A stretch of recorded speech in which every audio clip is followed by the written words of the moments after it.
Very good morning to you, by the way. Morning, Dory, with me, Mike Graham. Just some breaking news for you coming out of Liverpool Crown Court. Good afternoon. Welcome to the...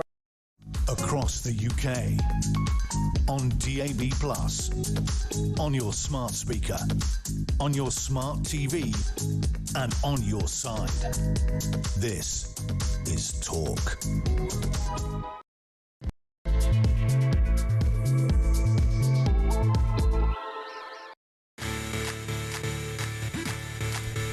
Well, the very top of the morning to you. It is 2 minutes past 6, a massive 4 hours on Talk Breakfast. I'm Mark Dolan, and I'm taking your calls for the entirety of the show. My total focus is to get your opinions on the national television and radio airwaves. So much to get through, and your weekend starts here. A police manhunt is underway to find a migrant sex attacker accommodated at the Bell Hotel in Epping, a man who was accidentally released from jail. A metaphor for our utterly broken country, if you needed one. Also, folks, is Keir Starmer feeling the heat at the moment in regard to the grooming gangs and his mayor in London? Big issues for Sadiq Khan and a suggestion of a cover-up in relation to these totally evil, awful gang activities within the capital city of our country. The Met Police are now looking at a potential 9,000 cases. Absolutely devastating. So much to get through. Is Prince Andrew in the process of vacating the Royal Lodge? I'll bring you the inside story on that one. And this is not a drill. The monologue is back. Britain is falling apart. Terrible policies are making us poorer, increasing crime, destroying the economy and making life miserable. Britain isn't working, but the media and political class are telling us it's all good for us, it's all nourishing, and Britain is going in the right direction. We are being gaslit on an industrial scale. It's time for the British people to wake up. That is today's Dolan's Dispatch at 8 a.m. You don't want to miss it. It might get me cancelled. Good. Listen, so much to get through today. Let's start with tomorrow's front pages today. And we've got the Daily Telegraph. Epping migrant freed in jail blunder. So the Epping hotel asylum seeker who caused nationwide protests after sexually assaulting a 14-year-old girl has been released accidentally, I kid you not, from jail.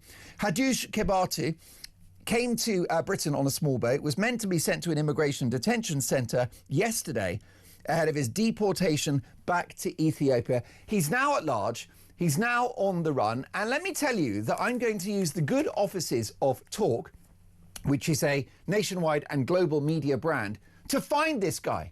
So if you know anything, if you think you are conscious of the whereabouts of this individual, call the show 0344 499 1000. Let's deploy all of our resources to catch this very, very dangerous man. Also, Rachel Reeves to cut the cash ISA limits in the budget. Rachel Reeves will slash the tax-free cash ISA allowance in the November budget. The Treasury will almost halve the £20,000 amount that can be shielded from tax in an attempt to encourage savers to invest in stocks and shares. Lucy Rigby, the Economic Secretary to the Treasury, told the Telegraph the reforms could be described as Thatcherite. I don't think so. Margaret Thatcher believed in savings, and now they want to tax your savings, make it make sense. The Times newspaper, minimum wage boost set to raise bosses' ire. Rachel Reeves is preparing to give more than 1 million low-paid workers a pay rise in the budget, despite warnings from business that she risks pricing jobs out of existence. And sex attacker who sparked hotel riots is freed in error. The Daily Mail now. A blunder that beggars belief. Manhunt for Epping asylum hotel sex attacker after he's freed by mistake in the latest catastrophe for Starmer's government. Daily Express. Kemi's pledge to save the high streets. Kemi Badenoch. Remember her? Remember the Conservatives? They used to be like the party of government. Now they're not even the party of opposition.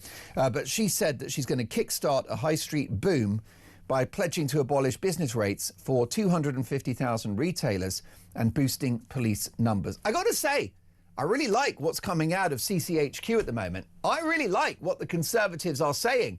The only issue is they were in power for 14 years. Too little, Too late. Sorry, Kemi. I'm out. Just like Deborah Meaden on Dragon's Den. Have you noticed? She never invests. No wonder she's rich. She keeps her money. Daily Mirror now. Epstein scandal fallout. Dislodged. Disgraced Andrew in advanced talks with King Charles to give up his sprawling 30-room mansion. Is it time now for him to lose Prince as well? I think we could do something on Talk Breakfast, which is we could stop calling him Prince Andrew. We could just strip him of the title, couldn't we, on the show, and just call him Andrew. The Guardian newspaper, stark warning for Starmer after election rout in Wales. A wipeout for Labour in next May's local elections would spell the end of Keir Starmer's premiership, MPs warned yesterday after the party suffered a crushing defeat in its traditional heartland of Wales. You see, there you go again, Labour always assuming that they've got votes. They took the Red Wall in the north of England for granted. They took Scotland for granted. They've taken Wales for granted. And last but not least, the Daily Star, which is always entertaining. Ta-ra, Andy, that's a reference to Prince Andrew leaving the Royal Lodge.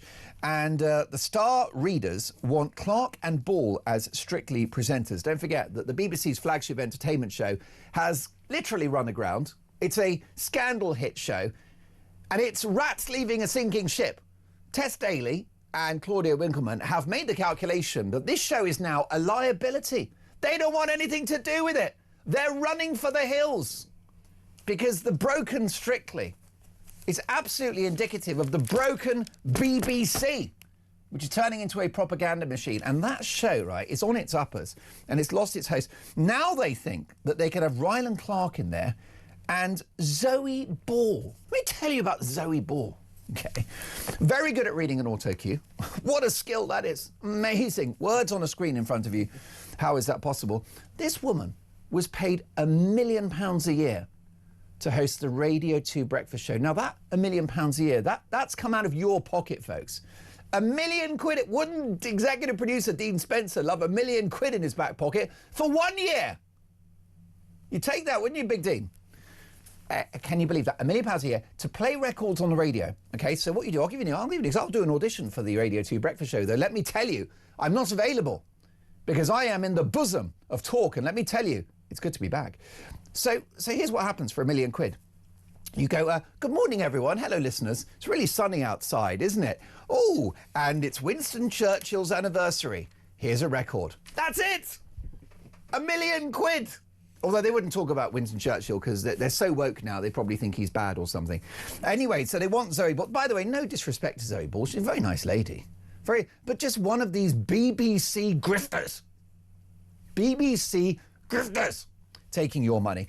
Make it make sense. Someone that's going to help me make it make sense is someone who has been on the national airwaves now for almost 24 hours continuously. It is Will Kingston. Hello, Will. Good morning. Sorry, ladies and gentlemen, I'm so sure you're sick of me by now. We are going to discuss some very serious topics today. I'm going to take you behind the scenes briefly because Mr. Mark Dolan got here this morning on a moped with a flat tyre. He has rushed in 30 seconds to spare before we've gone on air, and to deliver that polished monologue is actually nothing short of extraordinary. I'm in the presence of greatness. Listen, I will take that and I'll put that on the poster, and it takes one to know one, because let me tell you that you are becoming a colossus of the airwaves. Okay, you appear on several national media brands, several national networks, including one that shall not be named under any circumstances whatsoever. But you're brilliant wherever you go, and I would say that not only are you massive in this country now, you're global,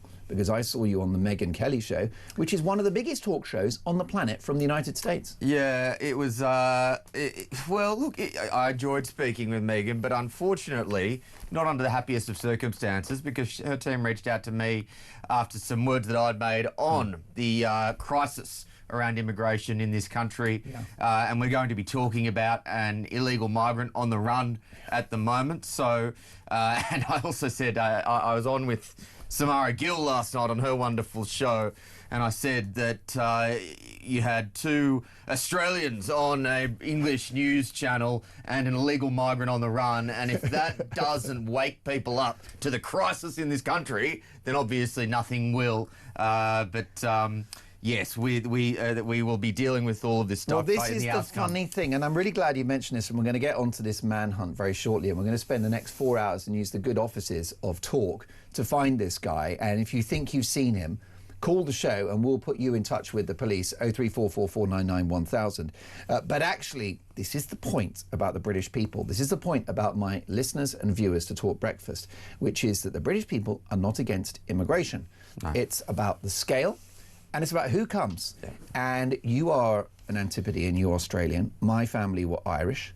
And what the successful immigrants have done in this country is come to this country, right, not discard their nationality or their culture or their religion, but to participate in the British project to become British people. Yep. And you're an Australian Brit and I'm an Irish Brit, and that's what makes the world go around. And that is not what we have in 2025. Well, that's exactly right. For people who are listening and are watching, I've got Winston Churchill in the background of my phone. I love this country. I love its history. I love its values. I love its culture. The problem is, to your point, that this country has imported millions of people who despise its history, who despise its culture, who despise its values, and more generally want to tear down the project that is Western civilization. And that is something that we need to work desperately hard to try and reverse. Well, that's right. And we saw that at the weekly so-called peace marches, didn't we? Yes. With anti-Semitic slogans being chanted in the street, clear hate crimes happening in plain sight, all tolerated by the woke media and political class. Yeah, despite the fact that Jews now can't go watch football games. We had this, I can't remember, this absolute... I'm not going to say the word, I don't want to get into trouble, but some lawyer who was trying to justify that ban last night, and the double standard Really? that you will allow this ban to occur, but at the same time you won't ban hate marches on the streets of London, goes to show that the establishment are prioritising these so-called oppressed minority groups like Palestinian protesters over the good people, over good British citizens. Well, it's funny that you mentioned Winston Churchill, because it was a statue of Winston Churchill that had to be boarded up and protected during those weekly so-called peace marches. If that's not a metaphor, again, for broken Britain, I don't know what is. This is a man who represents liberty, who represents the emancipation of the West, who represents the protection of the entirety of the West from fascism in the Second World War. Yeah. And he has to be protected from British citizens. And that's the thing, by the way. The issue we've got is it's not just people that enter the country illegally or the Boris wave. You have actually now generations, there's a legacy from this, of people who don't believe in Britain, who don't like Britain. Yeah. But, you know, a lot of the terror attacks, the woke media are like, oh no, actually, they were British. They weren't immigrants. Was that? Well, no, but it's an immigrant culture from which they emanate. Yeah, and this is a global phenomena on the West, across the West, on the left, in that you have this bizarre coalition of regressive, conservative, anti-Western Muslims, and then progressive, woke, leftist identity politics warriors who have come together, and the one thing that binds them together is a desire to tear down Western civilization. Yeah. And those people, particularly on the left, have been indoctrinated through a schooling system now, which the curriculums are expressly designed to shame Britain and its history of colonial evil. And unfortunately, whenever the left takes the reins of power, they're very good at reworking the education system. And I think when the right gets in, they're pretty blasé about it. Yep. You're not going to solve these problems until you deal with the fundamental ideologies that are being implemented within the education systems from primary school all the way through to the universities. Most definitely. Well, let me tell you, folks, Will Kingston is coming in hot. He was with Samara last night, so he's warmed up and ready to entertain and stimulate you. I've got more front pages next, but let me bring you up to speed. A manhunt has been launched for a man accidentally released, an asylum seeker who was jailed for 12 months earlier this year after he sexually assaulted a 14-year-old girl and a woman in Epping. We'll bring you more on that next.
Britain is broken.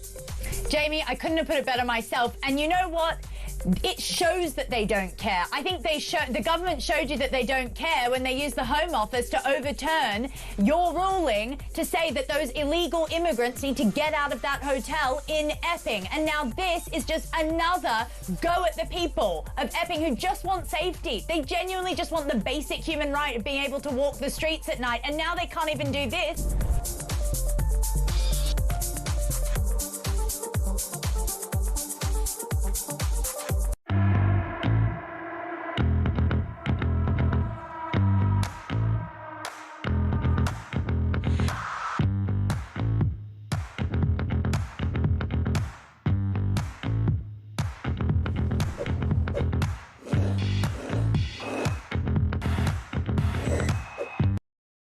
Across the UK, on DAB+, on your smart speaker, on your smart TV, and on your side. This is Talk.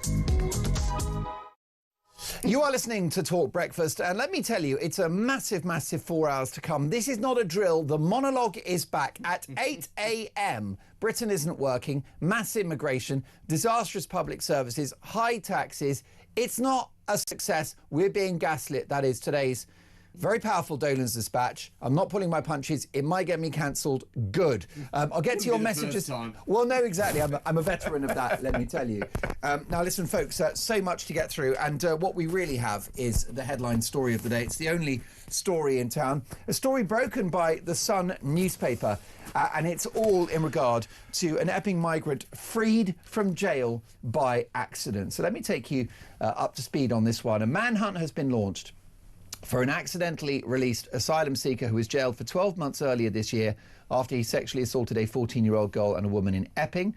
Hadush Kibatu had been staying at the Bell Hotel, the notorious Bell Hotel in the Essex town, with the incident fueling weeks of protests at the site. The Ethiopian national was found guilty of 2 counts of sexual assault, attempted sexual assault, inciting a girl to engage in sexual activity, and harassment without violence earlier this month. What a charming man.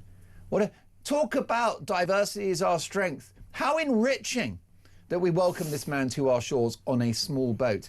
District Judge Christopher Williams said Kibatu posed a significant risk of reoffending when he sentenced him to 12 months in prison in September.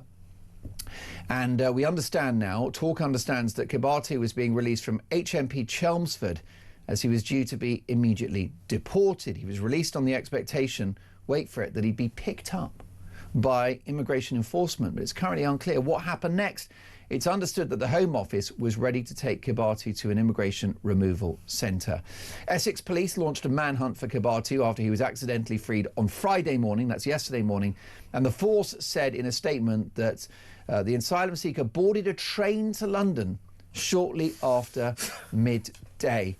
It's Keystone Cops, isn't it, Will Kingston? Yeah. And what an almighty mess. I hope that actually this is a moment, like a tipping point. Well, we've said that before, haven't we? Before I blow up at this, Mark, I've literally just got a message from my mum in Sydney. I'm watching you on Mark Dolan. So, Mum, hello, love you. We love Mrs. Kingston, and I will say that it's great that she's watching because, of course, we're on the radio across the United Kingdom on DAB+ and in app, but you can watch the show by going to YouTube and search Talk. Anywhere around the world. But now, as I said, I was on last night with Samara. I was stunned that they hadn't found this guy at 9 p.m. last night. Yeah. It's now 6:20 in the morning. We have footage of him casually strolling down the main street after he was released. Yeah. We know that he was at the station. We know what train he got on, and yet he's still out there somewhere. What on earth is going on? Like, honestly, what on earth is going on? This is one of those stories where it's almost hard to think of something insightful to say about it, because all you can say is this is the mother of all F-ups. I genuinely can't get my head around the incompetence, but I will come back to the fundamental point that none of this would have happened if we did not have the policy of mass migration that brought this person here in the first place.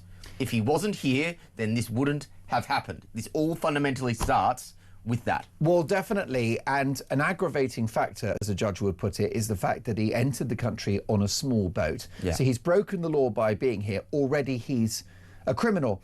It is mind-boggling to me, Will Kingston, that you can enter a country illegally and not be detained.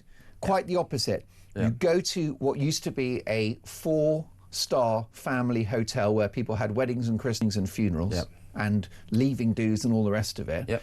And it's 3 meals a day, a mobile phone, pocket money, and the freedom of the city. It is mind-boggling. Yeah, there are downsides to having loudmouth Australians on English radio channels, but one upside is that we can speak with some authority on solving illegal immigration because Australia managed to do it.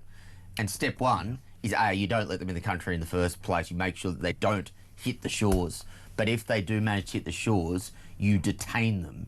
You don't let them wander the streets. Now, obviously, this is slightly different because he was released from prison. So there's a couple of things we need to break down here. We need to break down, A, how on earth did he get released from prison? B, how on earth has he not been caught yet? Now, on A, the prison system is obviously broken. It is obviously overcrowded.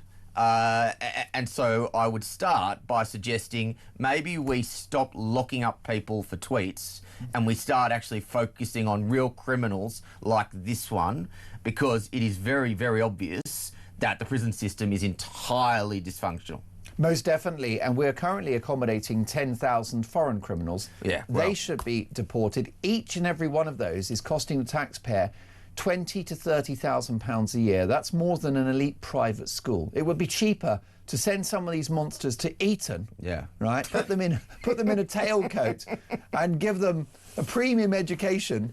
And instead they're in Nick. So 10,000, and what's I can't recall off the top of my head the total number of prison spots. I think it's in the 80,000s from memory. Yeah, for sure. That's it's a substantial potential. Minimum 10% of inmates in prisons are foreign born. And that is, obviously a travesty. A couple of other things that you need to think through. I would have thought when you get... Now, I have never gone to prison yet. Never say never. Well, you've got some dangerous opinions, don't forget.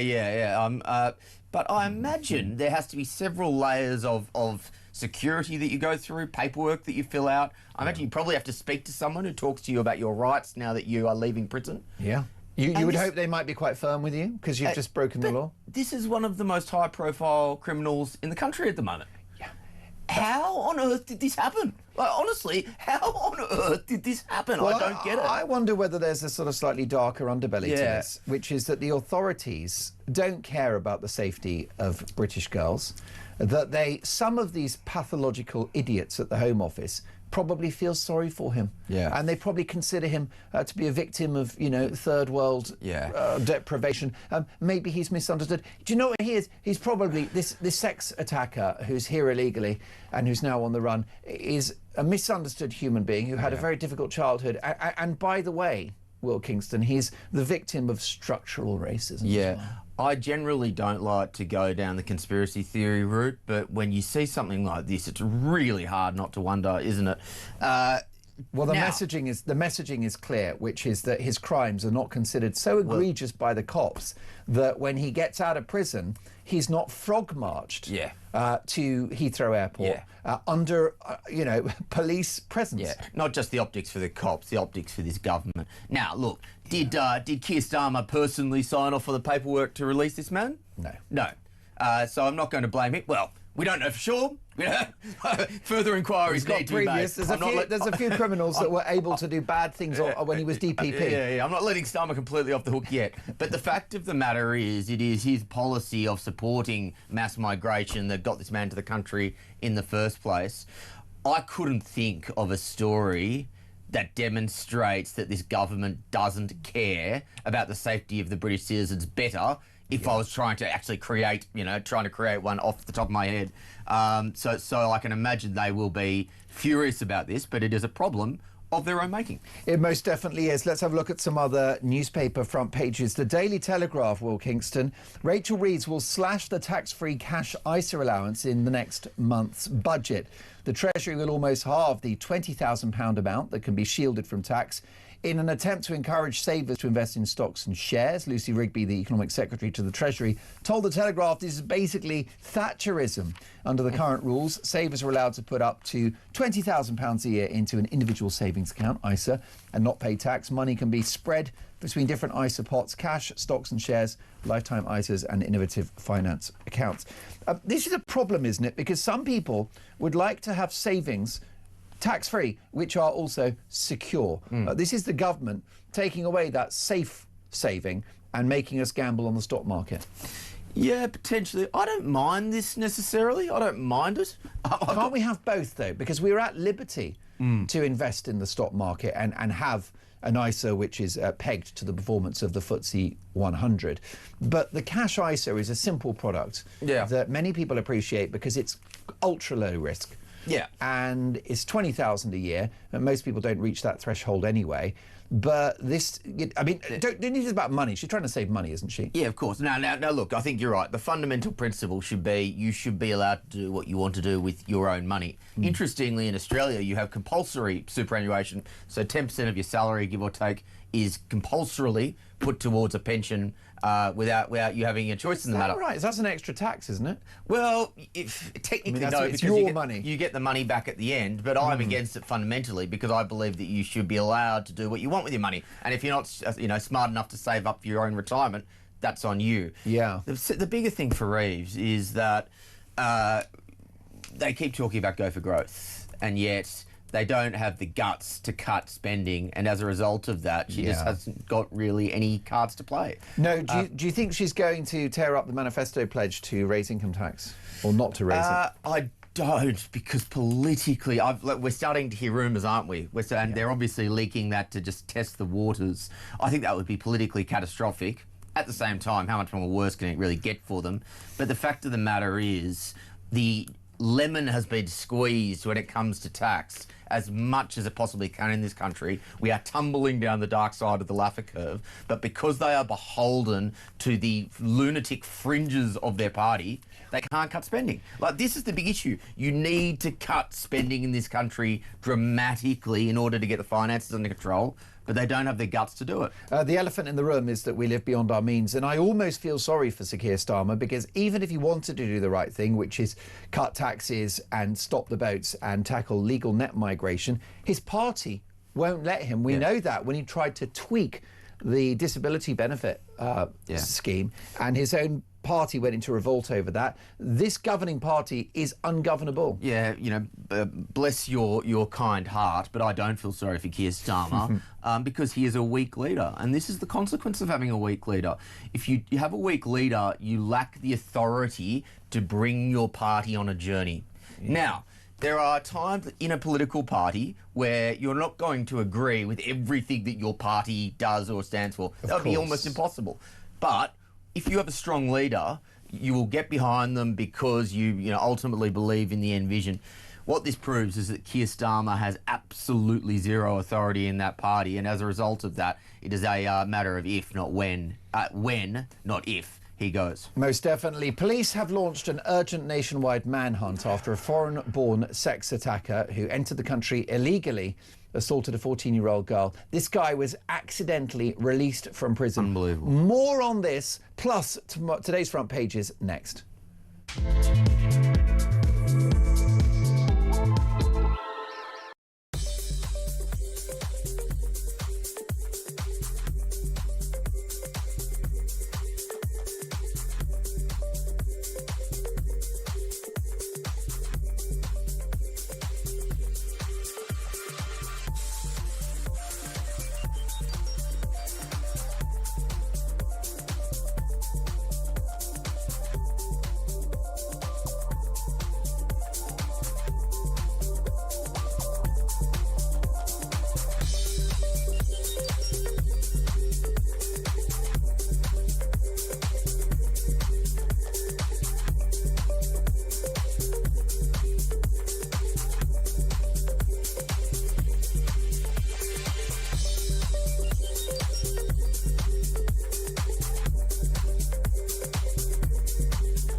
across the UK. On DAB+, on your smart speaker, on your smart TV, and on your side. This is Talk. Now, welcome to Talk Breakfast. A very, very busy 3.5 hours to come. Police have launched an urgent nationwide manhunt after a foreign sex attacker who entered the country illegally on a small boat, who assaulted a 14-year-old girl, was accidentally released from prison. This man is now at large. Ethiopian national Hadush Kebatu came to Britain on a small boat and was serving a 12-month sentence for a sickening attack on a schoolgirl in Epping in Essex, yet somehow walked free from HMP Chelmsford on Friday afternoon. Instead of being transferred to an immigration detention centre ahead of deportation, the 41-year-old predator was let out by mistake, sparking fury across Whitehall. Sources say a prison officer has been suspended while an emergency inquiry is carried out. Within minutes of his release, Kebatu was caught on CCTV boarding a London-bound train at Chelmsford Station at 12:41 p.m. Police believe he may now be hiding somewhere in the capital. And my studio guest, Will Kingston, you're not happy? Mark, so for listeners who can't see the footage, we are currently watching the footage of him.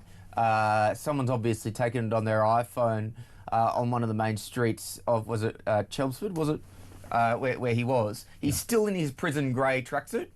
He's carrying a plastic bag, which I imagine is what you get given when you leave prison. Yeah. It's not like he's sprinting down the street trying to get away. He's having a casual chat with someone before he walks off. There's so many things about this story that are bizarre.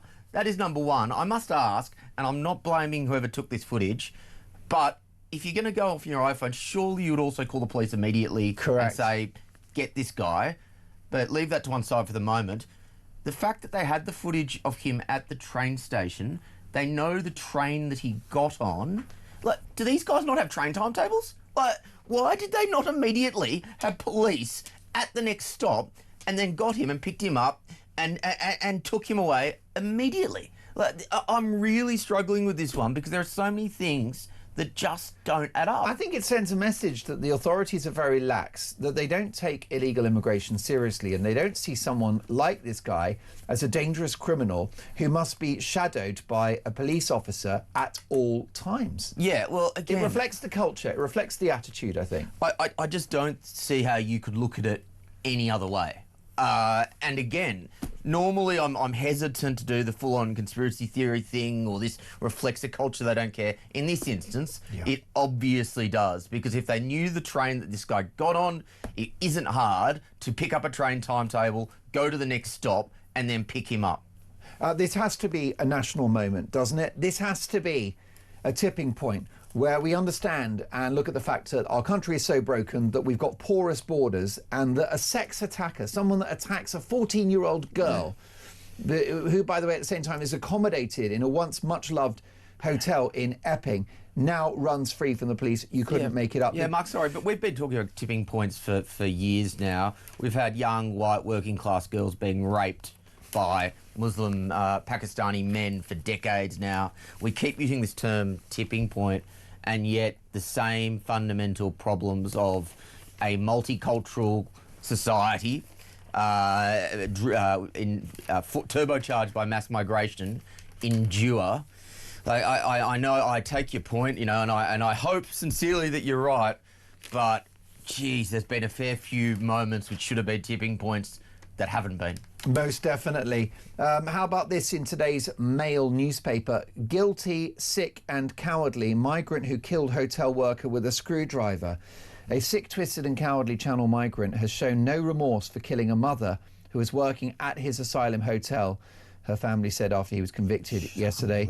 Deng Chong Majek stabbed Rhiannon White 23 times with a screwdriver as she talked to her best friend on the phone on a train station platform.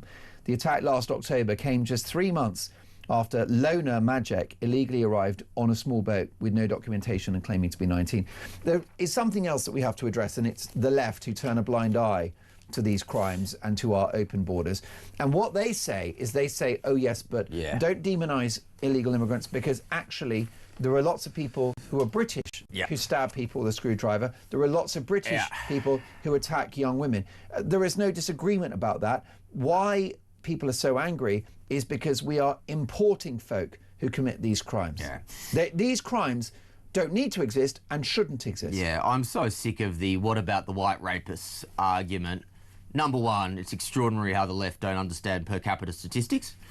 And number two, to your point, there are going to be dirtbags in absolutely every country that you have to deal with because they're citizens.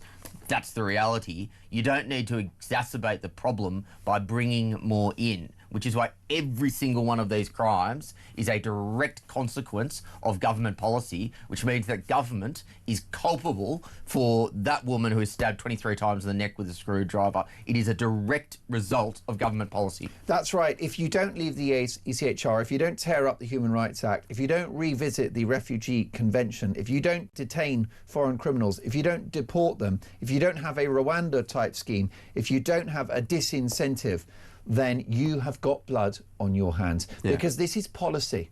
This is a political decision that's been made. And we know that because there is a political party waiting in the wings to take over at number 10, and that's Reform UK and Nigel Farage, who do have a plan. I don't know whether it will work, but if illegal immigration carried on under a Reform UK government, it wouldn't be for the want of trying. Yeah, no, I'm sorry. I'm sick of this whole, well, it's a bit harder than it looks routine in terms of illegal immigration. I have absolutely no doubt if you change the legal framework that at the moment makes it very difficult to deport people, ECHR and Human Rights Act, that gets rid of the deportation problems. And then if you manage to put whatever, the Navy or boats or whatever in the channel, you make sure they don't hit the mainland, and then you use offshore processing, Ascension Island or wherever, then I've got no doubt that you can solve this problem. Also, if you send the very clear message, which Keir Starmer has half-heartedly done, but I stress half-heartedly, that if you enter this country via an illegal boat, you will never settle here, then you will stop the incentive for people to come. That's what happened in Australia. Do you know how long after Operation Sovereign Borders, which was the Australian policy at the time, after they announced that you will be chucked onto a detention centre in Nauru if you try and enter by boat, I think it was a matter of 1 or 2 weeks before the boats stopped coming. Remarkable. And that's why Nigel Farage has said that he will stop the boats in days. And he's on record as saying that. That's right. You know, and that isn't Trump kind of style hyperbole. If you create that disincentive, it can be stopped in a week. So I'm sick of this defeatist attitude that says, oh, well, it's a complicated issue. This is an issue that can be fixed with political will. And I think politics will be at play at the next election when it comes to illegal immigration. It's actually one of the underreported aspects of Donald Trump's success in his second term is the closing of the southern border. So upwards of 12 million people entered America illegally in the course of the last administration over 4 years. 12 million Americans. And obviously, statistically, some of those people will be criminals. You don't know who they are. There are no identity documents because they're advised to throw them away. So a percentage will be dangerous people who are going to harm Americans. And there were families impacted by illegal immigration. There was one woman whose daughter was attacked in the most egregious way that I can't describe on a family show and then murdered at the hands of an illegal immigrant. The family and the mother of that victim was at the Trump rallies. And she was a keynote speaker. And her point was that I've never been a Republican. I'm a good liberal, good Democrat, and I'm woke and all the rest of it. Except that because of illegal immigration, a policy presided over by the Democrats, my daughter is no longer here. And that's why I'm supporting Donald Trump. And I think we're going to have a similar narrative in this country in 3.5 years' time. Well, there already is. Like, you're already hearing a lot of lifelong Labor voters who have moved to Reform for the exact same reason. I find it extraordinary that when you have... Now, let me preface this by saying, is every single illegal migrant that enters from via a dinghy a violent, murdering rapist? No. Nope. Statistically, no. Probably the majority are lads trying to have a better life and would hope to find work here. Now, to be clear, that does not make you an asylum seeker, it makes you an economic migrant. And the overwhelming majority of these people are economic migrants, not asylum seekers. Proof of which is that they've come from a safe country in France. Exactly. But the problem is, we just don't know. Now, I find it extraordinary that I, on a skilled worker visa, have to provide my fingerprints, have to provide my biometrics, have to do interviews. It's actually not easy to get a visa if you actually want to come. And costly as well. Yeah, and contribute to the economy. They don't take fingerprints for these people. They don't take their biometrics. They don't, to my knowledge, conduct extensive interviews on them. It is literally much harder to get into this country if you want to, work in a high-paying job and then pay a lot of tax than it is if you just want to enter via a dinghy. It's unbelievable. Folks, so much more to come. More front pages in the company of Will Kingston. I will just bring you up to date on this, that police have launched an urgent nationwide manhunt after a foreign sex attacker who assaulted a 14-year-old girl was accidentally released from prison. More on that next.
Nigel is very popular in actual fact. There are more people supporting reform now than there are supporting Labour or the Conservatives. He is exceptionally popular. We have in Keir Starmer the most unpopular Prime Minister since records began, since opinion polling started. This is the most unpopular Prime Minister, and there's a good reason for that. He's incompetent, he's not capable. People have seen in just less than 18 months how bad he is at being Prime Minister.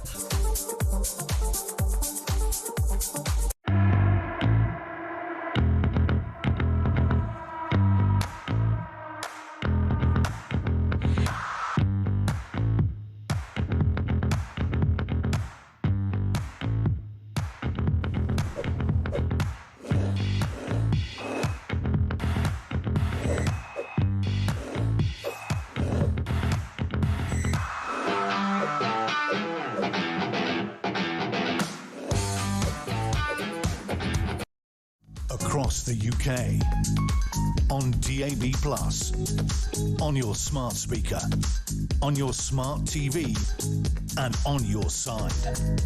This is Talk. So, shocking news this morning. Police have launched an urgent nationwide manhunt after a foreign sex attacker who assaulted a 14-year-old girl was accidentally released from prison. This guy is now at large. Ethiopian national Hadush Kebati, who came to Britain on a small boat, was serving a 12-month sentence for a sickening attack on a schoolgirl in Epping in Essex. The attack, of course, which sparked those riots, those protests outside the Bell Hotel, which the media characterised as far-right rallies. Somehow, this guy, this monster, this dangerous man who shouldn't be in Britain in the first place, walked free from Her Majesty's Prison Chelmsford on Friday afternoon. Instead of being transferred to an immigration detention centre ahead of deportation, the 41-year-old predator was let out by mistake, sparking fury, and rightly so. Let's have a look at some other front pages of the Sun newspaper, for example, who broke this story after one-in, one-out fiasco. One out by mistake. Jailed hotel migrant who sexually assaulted girl of 14 was set to be deported, but in an astonishing blunder, he is freed back on the streets.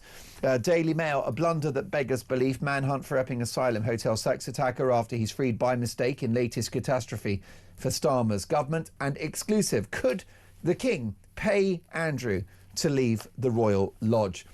Can we have a quick look at the economy, Will Kingston? Because the Times are running this story. Minimum wage boost set to raise bosses' ire. Rachel Reeves is preparing to give more than 1 million low-paid workers a pay rise in the budget, despite warnings from businesses that she risks pricing jobs out of existence. We want, don't we, people on lower pay to actually be rewarded for their efforts. We have an unequal society, but the issue you've got is that this worthy policy could increase unemployment. Where do you stand on this?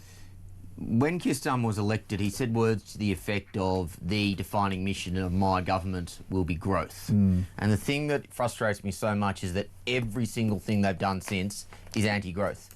In very simple terms, the way you grow an economy is you lower taxes and you lower regulation. Now this, by definition, is just yet another regulation on business. It is cynical politics because it sounds good on paper. We're going to put more money in your pocket. But what it means is that less people get hired.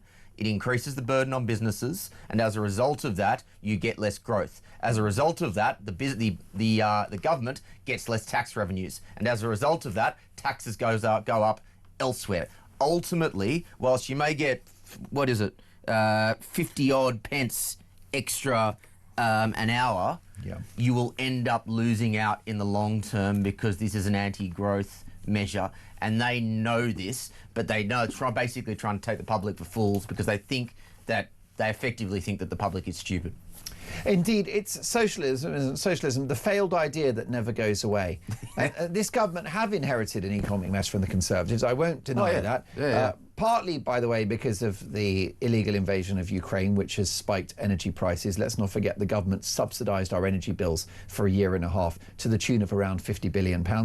Plus the small matter of the pandemic, where we paid healthy people to stay at home and printed £500 billion. So I wouldn't mind challenging this narrative that the Tories wrecked the economy. It was predominantly the COVID response, which is why we're here. But they've made things worse. Labour have made things worse. I'm sorry, but also I don't want to go down a rabbit hole, but that response from the Tories, that response from the Tories was ridiculous, and it has basically indebted future generations to come unnecessarily. But that's a conversation I think for another day.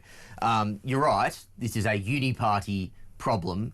But the fact of the matter is, for 20 years now, this economy, on a per capita basis at least, has barely grown. And that is because we have forgotten about the fundamentals of how you grow an economy, which is lower tax, lower regulation. Now, why have we forgotten about the fundamentals? Because you have people in politics now who have never run a business, who have no real understanding of how the world works. I don't have the exact numbers in front of me, but dare I say it, the vast, vast majority of Labor politicians would never have worked in a proper business. They do the standard route of advisor or come from a think tank to advisor to politician.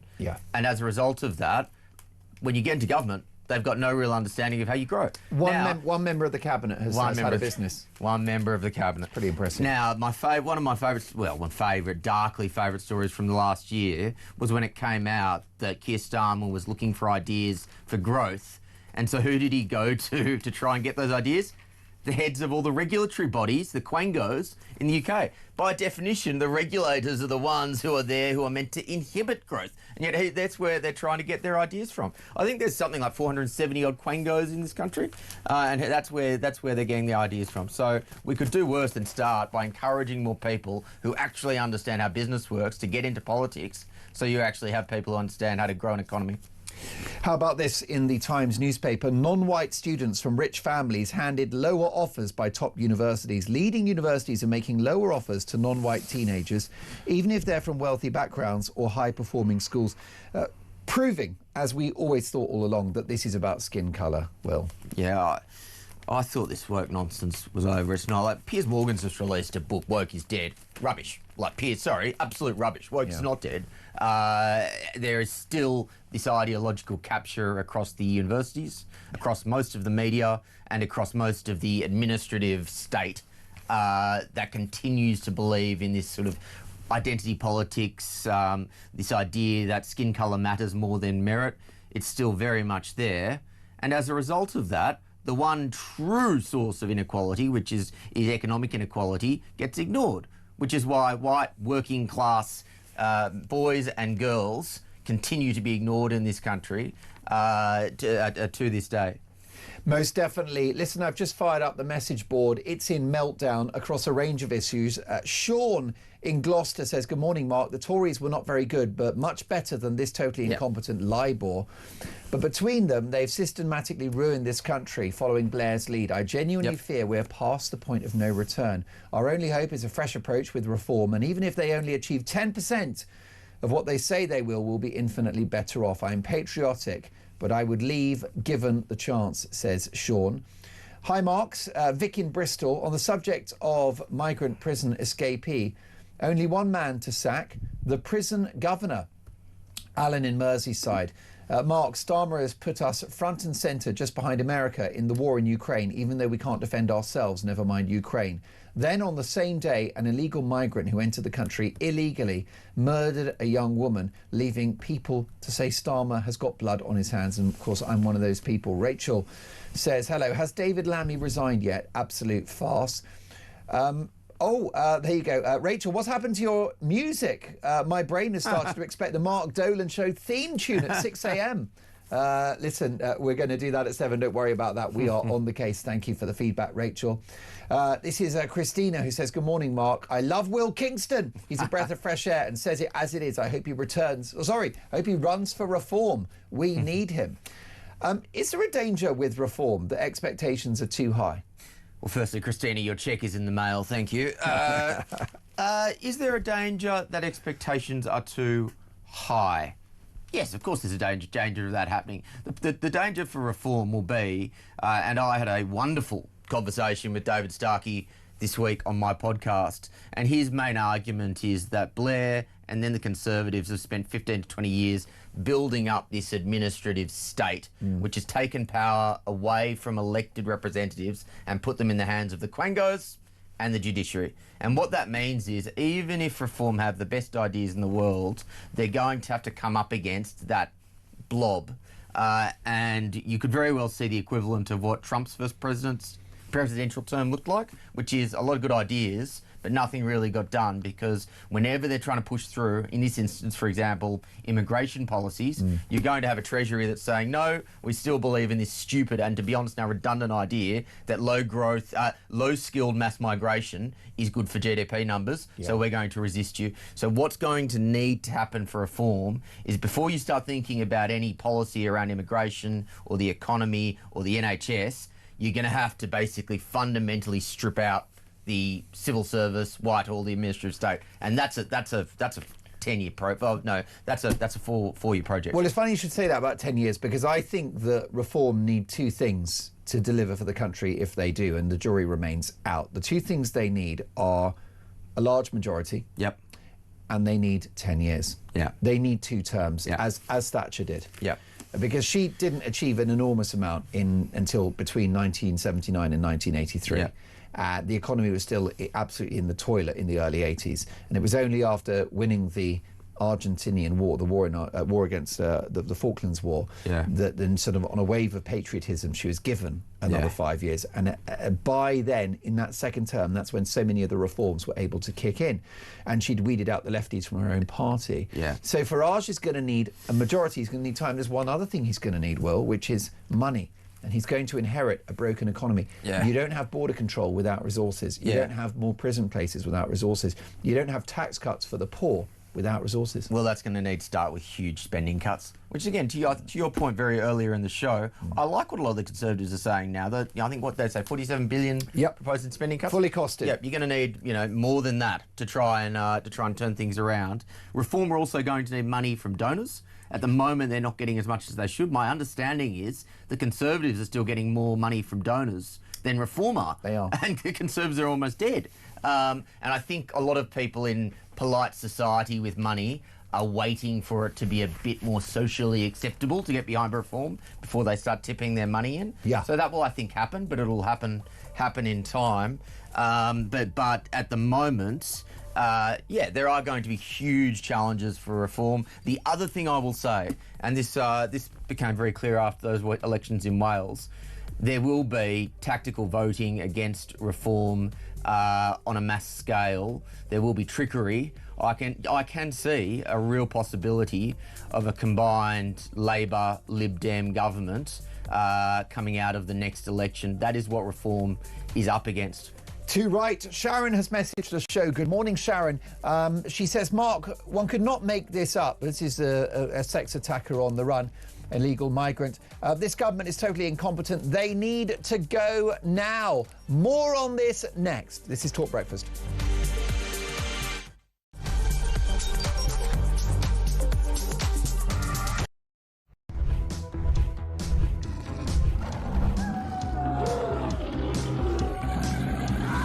We've just been talking in the office here about how many of us have been attacked at some point or other by some form of flying beast or any wildlife. I mean, so we'll take your stories this morning.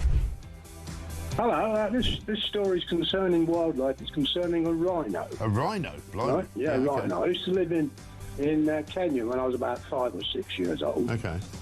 And we were in this wildlife park in a grey Morris Minor.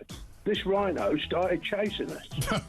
There's me and my sister in the back seat. Right. It was like something out of Jurassic Park. Yeah. We were turning around saying, "Believe it, Dad. Just put your foot down, Dad. We're in a field. Put your foot down." This rhino was chasing us. One from Mark here in Derby. Went on holiday for our first romantic holiday to Tunisia years ago. Decided to take my girl into a petting zoo. I got a bag of food to feed the animals. A giant goat then went for me, putting his front legs over my shoulders and proceeding to headbutt me over a fence into one of the pens, covering me in the food and making my nose bleed. I got out of the pen, then the goat and all his mates attacked me again, sending me running and screaming like a girl out of the zoo, with my girlfriend rolling with laughter on the floor. A tarantula climbed up the bottom of the bed on the sheet. Yeah. And it walked all the way up. It's eyeball to eyeball. Wow. And I thought to myself, what am I going to do when it climbs over my face? But then a miracle happened. It raised its 2 front legs and waved them around. And then it turned around and walked down the side of the sheet. Boris Johnson been attacked by an ostrich. The former PM was enjoying a safari trip with his family when the bird leaned into his car and went oi oi and pecked his hand. In footage shared online, he quickly jerked from the ostrich. Don't dirty minds away from the ostrich, and shouted, "Oh, Christ, get hell," before driving off. And so I just set it out there. Have you been attacked by an animal? When I was about 7, says Trevor Jenkins, on holiday in Spain in the 70s, a monkey pulled my long hair. It was long because it was the 70s. I was in floods of tears. And as the family car drove out the car park, an elephant ripped off the car mirror. We got the message. Spanish animals aren't to be trusted. Jeremy, Brittany here from the United States. I was spurred by a rooster in my right foot a few years ago. Spurred? How do you get spurred by a rooster? One here from Dan in Hampshire. Morning, Mike. Is an Aussie that has been dive bombed by our version of the... Across the UK, on DAB+, on your smart speaker, on your smart TV, and on your side. This is Talk.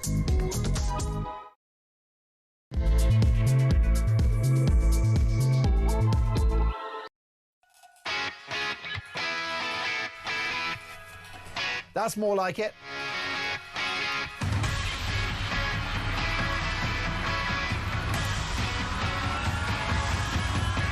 Wakey, wakey, rise and shine. Your weekend starts here. It's 3 minutes past 7. I'm Mark Dolan, and this is Talk Breakfast. A big 3 hours to come. And a police manhunt is underway to find an illegal migrant sex attacker accommodated at the Bell Hotel in Epping after he was accidentally released from prison. Let me take you through this. A man enters the country illegally without documentation, so he's already a criminal and should be detained. Instead, he stays at a much-loved family hotel in Epping. He's given a mobile phone, 3 meals a day, dentistry, doctor's appointments. And the freedom of the city, well, he attacks a 14-year-old girl, a local girl. He goes to jail. He comes out of jail and he's on the run. Now, we're going to use the good offices of Talk Breakfast to find this man. If you think you know his whereabouts, call me now, 0344 499 1000. We will pass your details to the police. Let's find this dangerous, dangerous individual. This is a national emergency, of course. We're not going to go off this story for a second. It's a massive, massive crisis because this guy now is thought to be in London. He's at large and he is provably a dangerous man. This whole story, a metaphor for our utterly broken country if you needed it. Plus, this morning, is the ultra-woke London Mayor Sadiq Khan responsible for a grooming gang's cover-up in the capital? Police are now looking at 9,000 cases of abuse, which could be the tip of the iceberg. Also this morning, is time running out for Sir Keir Starmer as supporters of the Manchester Mayor Andy Burnham circle the tanks? And Prince Andrew is in talks to leave the 30-room Royal Lodge. Is it time now for us to stop calling him Prince as well? Should he live in exile? And we'll bring you the latest on the migrant protests in Dublin. How about this statistic? A quarter of the population of Ireland were born overseas. 25%. Wow. And the country is now in civil strife. Is Ireland a warning to the world? Plus, why did Tess Daly and Claudia Winkleman really leave Strictly? Is it rats leaving a sinking ship? We've got the inside story, and this is not a drill. The monologue is back. The country is falling apart. Terrible policies are making us poorer, increasing crime, destroying the economy and making life miserable. Britain isn't working. But the media and political class tell us that everything's perfect and that diversity is our strength and open borders are empathetic and kind and the right thing to do. We're being gaslit on an industrial scale. It's time now for the British people to wake up. That is today's Dolan's Dispatch. It might get me cancelled. Good. My priority for the next 3 hours is to get your opinions on the national radio and television airwaves. You can call me. Tommy is taking your calls this morning. 0344 499 1000. Send the word text the word talk in your message to 87222. And let me tell you that you can hear us on the radio, but you can watch us on TV as well. Just go to YouTube, search Talk and Op iPup. Directing the output today is the brilliant Nehar, who's making me look incredibly handsome. Pressing the buttons, a welcome return to the studio, the Talk legend Johnny Hearn, and executive producing today, the one and only Dean Spencer. We're coming in hot with the dream team.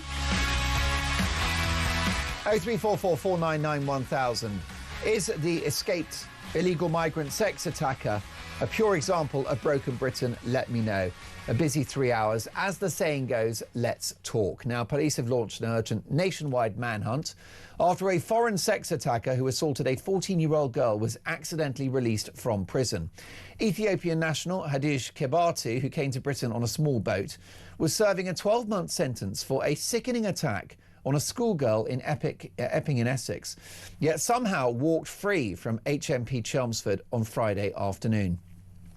Instead of being transferred to an immigration detention centre ahead of deportation, the 41-year-old predator was let out by mistake, sparking fury. Sources say a prison officer has been suspended while an emergency inquiry is carried out. Within minutes of his release, Kebatu, who is an incredibly dangerous man, was caught on CCTV boarding a London-bound train at Chelmsford Station at 12:41 p.m.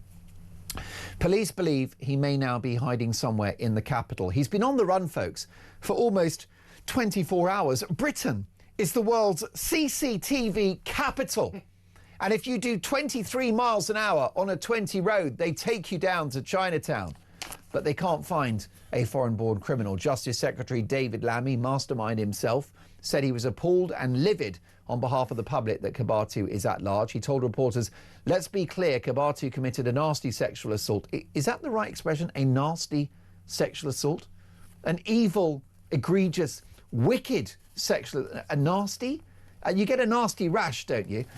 He goes on to say this man is a dangerous individual. This is extremely serious. Well, he's got that right. Let's get reaction now from two people for whom I have the highest regard. With me in the studio, we have the broadcaster and political commentator Will Kingston, and down the line, retired Scotland Yard detective Chief Inspector Mike Neville. Will and Mike, welcome to Talk. Mike, can I get your professional verdict on what's happened here with an illegal migrant sex attacker now on the run?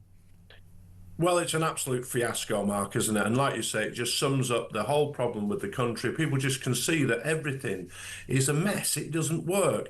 And this is not a one-off, there's about 200 of these people who are released by mistake every year, for this year alone. So there's a real problem going on there. And I think people will just see it as the attitude of the state that, you know, this man, he's a victim, he's come across on a boat to flee war. And it just sums up that sort of situation. But as far as professionally with the police, my expertise was finding people on CCTV, and this is what the police are going to have to do now, because we know that train left at 12:41. It arrives into Liverpool Street at about 2:15, and there's two stops, Shenfield and Stratford, on the way to Liverpool Street. Now, there's a vast amount of CCTV on those trains that they'll be trying to track the man. They're trying to see where he's got off, and then you've got the issue that the Liverpool Street station is controlled by the British Transport Police. As soon as he leaves there, he's in the City Police area, and if he gets on a bus or another tube, then he'll be in the Metropolitan Police area. So you've already got 4 different police forces that you've got to coordinate to try and find this man. Now, you've got all sorts of facial recognition technology, but they may have to use the human super recognizers to scour through the video and see where he's gone. But what they need to find is an endpoint. You know, did he get on a bus? Did he get on another tube? And when he emerged from that station, where did he go there? But this is no easy task. It is not a Hollywood movie where you simply feed it into a computer. This will take a lot of man hours to get that CCTV, look at it and find him. So where is he now? This is the big question. Most definitely. Is this a bit of a freak incident, a blip, or a demonstration of what's going wrong in this country, Mike? As I said, there's about 200 people like this been released in a year by mistake. How can this be with all the checks that you have? I mean, I know in the police, I remember going to a prison to investigate a suicide, and I was really shocked by how incompetent it was, really, that they didn't really know where the prisoners were or who was in charge of them. In a police station, you've got a nominated police sergeant who's in charge of everybody, who writes down exactly when they had a meal and when they left the cell and where they went and what they did. But in the prison service, this is often not the case. And so how can it be? Surely there should be a double check if you're going to release somebody. You end up in a sort of bizarre Life of Brian situation here, don't you? Where it's like, oh, what is it? Crucifixion or freedom? Oh, freedom. All right, off you go. Oh, I'm only joking. I should have deportation or crucifixion. And it just sums up everything, that the people just don't seem to care about their jobs. We've got people who should never have been employed in that role, and we've got a political class who see these people, as I said, as victims of society or victims of fleeing war. And what a mess we've ended up in, with women and girls at risk. And you mentioned Ireland before. I was just reading about Germany just now.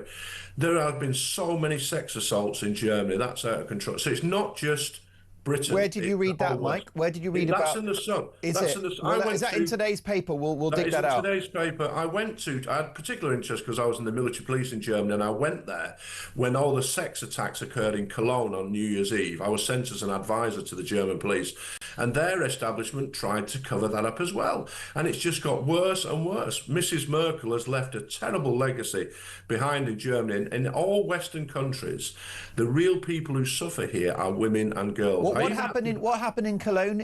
What did you say? Christmas Eve. Yeah. It was New Year's Eve in 2015. There was a mass sex assault in the Cathedral Platz, the area in front of the main railway station and the cathedral in Cologne.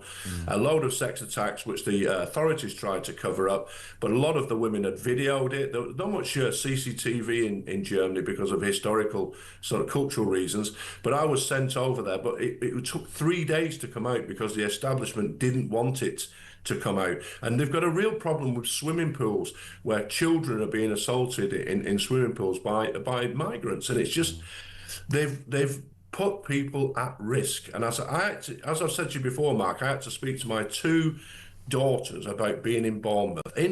Bournemouth should be the iconic British seaside resort. No, I have to speak to my daughters about strange men who might try and assault them. What kind of nation have the establishment created? Yeah, I remember that Cologne attack well, Mike. It's a very good example of the dangerous consequences of bringing people from foreign cultures that just don't have the same attitudes towards women and children that, of course, we do in a Western liberal democracy. I actually also read somewhere that the UK, on a per capita basis, is now the sexual assault capital of Europe. Feel free to fact check me on that, but I recall reading that a couple of weeks ago. I know you weren't directly working in the prison system, but you would have a good understanding of it. If we go back to this story, because to be honest, I just can't get my head around it. What happens when you are released from prison? How many people would have had to have basically this guy gone through to get out? Like, how has this happened, basically, is my question. Yeah. So in all these things, you know, this man would have been in a cell. He would have been brought out of his cell, no doubt, to a little desk and stood in front of a desk in front of somebody. Now, there would have been all manner of paperwork and details of what he'd done, and it should have been quite clear on that paperwork that this man is to be sent to this deportation centre or something. So how in God's name it was that he was led out? And not only was he just led out, he was given £76, which he's taken our money as well, which is the fee that you're given if you're being released from prison. So there's a whole series of points in the procedure that somebody should have said, why are we giving him 76 quid? Because he's been sent to a deportation centre. So somebody must have come from the admin section with that money in a sort of bag or something. So who made that mess up as well? Because again, he shouldn't be given money. So there's so many points in this where somebody should have said, oh, well, this is just nonsense. And it's the high profile of this man. Yes. The fact that you had protests so many times outside the bell in Epping that they then think to release this man. It's just a fiasco. It is a fiasco and an absolute reflection of broken Britain. There is a manhunt underway. This is an illegal migrant who assaulted a 14-year-old girl, now at large and on the run, potentially in our capital city. More on this next.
What is it all about? You know, think about it. She's going to tax you. Old Robert Reed is going to tax the hell out of you. She's going to tax the backside off you, all of us. And then you find out, so what's the government doing with all this money that they're taking of us? Oh, they're giving £111 million to Pakistan so that Pakistan can buy condoms for a family planning programme. And it's like, you know, I can't really use the language that I want to use when I want to say what I think about this.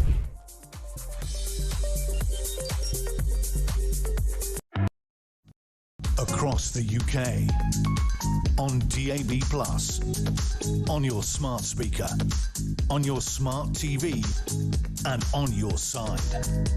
This is Talk. Britain isn't working. The British people are being gaslit about what's happening to our country. That's Dolan's dispatch at 8 a.m. You won't want to miss it. It might get me cancelled. Good. Now, police have launched an urgent nationwide manhunt after a foreign sex attacker who entered the country illegally on a small boat assaulted a 14-year-old girl. This man was accidentally released from prison, is now at large and on the run. Peter says, Mark, just as we think it can't get any worse, then boom, it absolutely does. Welcome to Broken Britain. Another Pete says, where did Kibatu, this individual, get the money to get on a train to go into London? Hey, Mark and Will. Well, we've just heard from Mike that they gave him 70-odd quid. So, yep. you know, from you, basically, your money. That's it, your money and mine. Yorkshire Gaz says, morning, Mark. You're getting like the last man standing. This migrant on the run, I think you've hit the nail on the head. Remember the rich and powerful response to the Yorkshire Ripper and his victims. Judges since have blamed rape on victims, but we're in a new wave of judiciary, etc. I think you've hit the nail on the head. I'm suffering with fatigue about this one. Also, Simon says, budget saving for Rachel Reeves.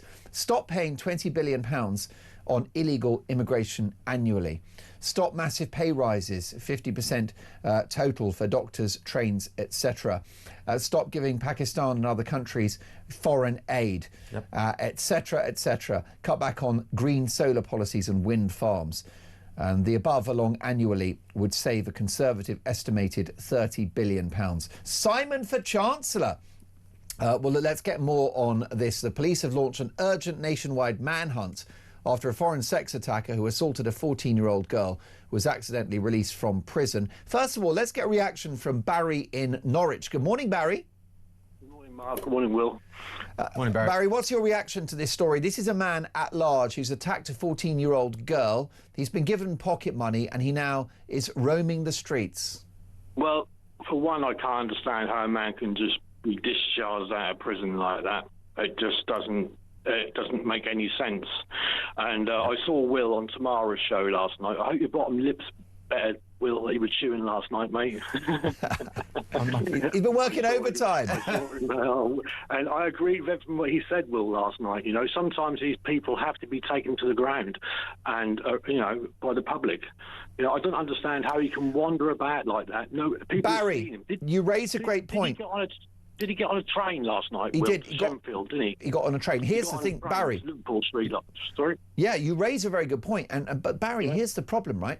The public now will be concerned about apprehending this guy, partly because he could be dangerous. Has he got a knife? Is he violent? But also, Barry, because if they apprehend him and wrestle him to the ground and hold him until police arrive, they then could get arrested, because that happened on a train a few months ago where 3 or 4 brave passengers on a train apprehended a man who exposed himself on a train carriage that had children and women on it, dragged this guy off the train. They're now facing a police investigation.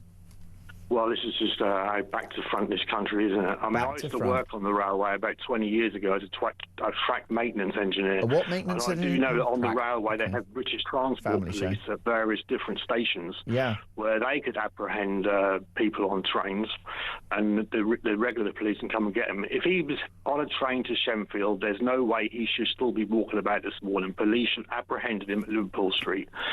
Yeah. Yes, I mean, this is what I don't get. I agree. Barry, stay with us. Mike Neville, does this have the potential to demonstrate the weakness of our sort of policing infrastructure in this country? I wouldn't say it did. No, I don't think it impacts on the policing infrastructure. The police are reacting to this. It's not usually, you know, I come on here and we say that the police are not doing their job properly in some occasions, but on this occasion they'll be doing their best to get this information, the CCTV, to find out where he is, because they will know the end point, whether it was Stratford, Shenfield or Liverpool Street Station, and they'll see where he's gone after that. So, but it's the amount of time it takes us. I think people people do get this idea from films. You know, you've got satellites in the sky and facial recognition equipment and supercomputers. It is simply not like that. You know, with the Novichok men, for example, there's 2 human super recognizers who had to sit and watch thousands of hours of Russians entering the UK, and then they watch hundreds of hours of people in Salisbury Town Centre, and were asked, is anybody from set A in set B? So that takes weeks and weeks to do.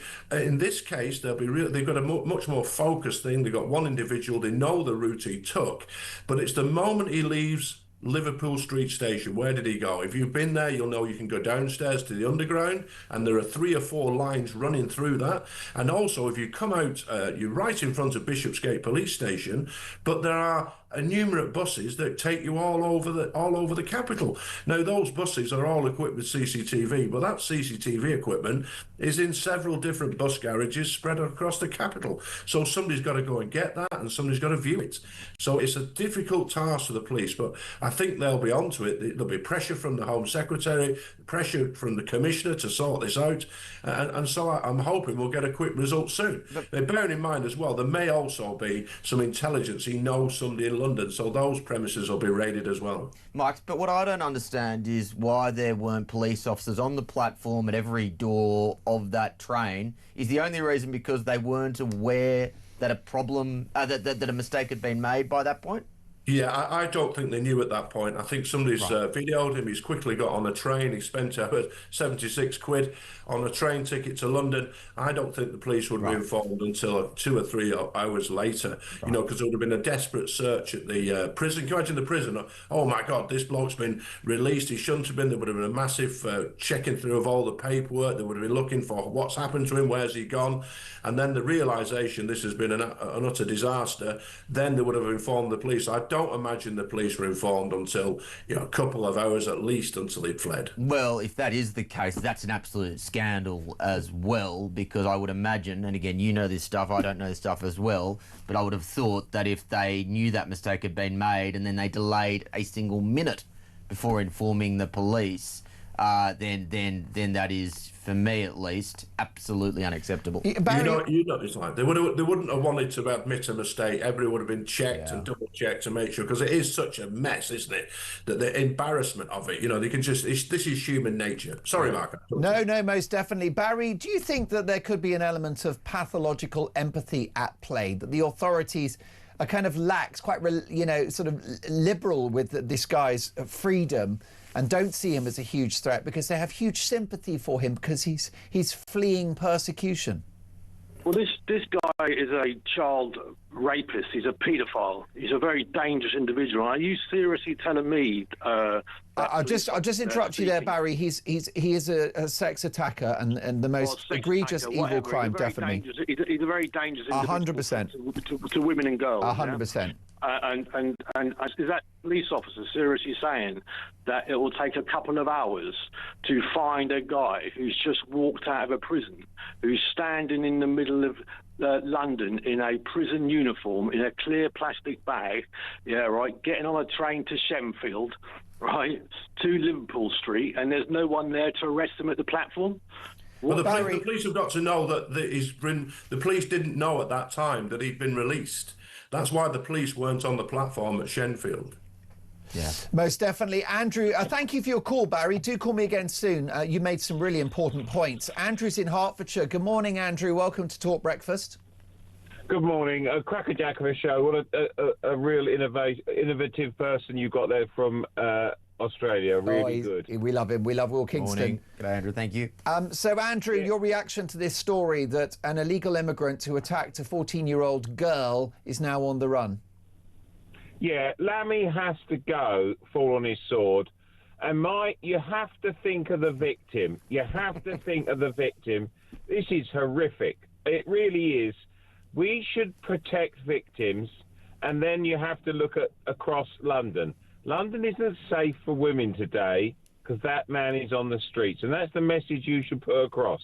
Yeah. If you've got a young child, you've got a female partner, make sure they're safe. London isn't safe for women until he's found, and unfortunately, if you look at the film Rambo, and the Troutman says in there, just take the dogs off, step away, he will turn up. And that's the problem. They won't find him. More than likely, he'll turn up. That's the problem here. Most definitely. Andrew, thank you for your call and raising the alarm on that. You're absolutely right. I fear that Lammy wouldn't be able to fall on his sword even if he tried. He's that incompetent. He'd find some way to actually miss as he was falling down, attempting to hit the sword, and that is why we are in this awful mess we are in. Yeah, most definitely. Mike, what's your estimation as to how long it will take to find this man? Well, the trouble is, if he goes into a flat, if he gets off a bus and just vanishes into some of council estate where there's thousands of flats, and he knows somebody there who the police are not aware of, then there's every reason he could stay in that flat for several weeks without being found. What we can hope is he's on the street somewhere, he hasn't got somewhere to go, and the CCTV on the buses and the streets will be finding him. So I can imagine the Met right now. The Met have got this facial recognition capability, so that will be being deployed today on major streets to see if he can, and his face will be the #1 face on the facial recognition watch list. You've got 32 different borough councils who have their own CCTV units, and they'll be tasked, they'll be given his image, and they'll be scouring everywhere for him.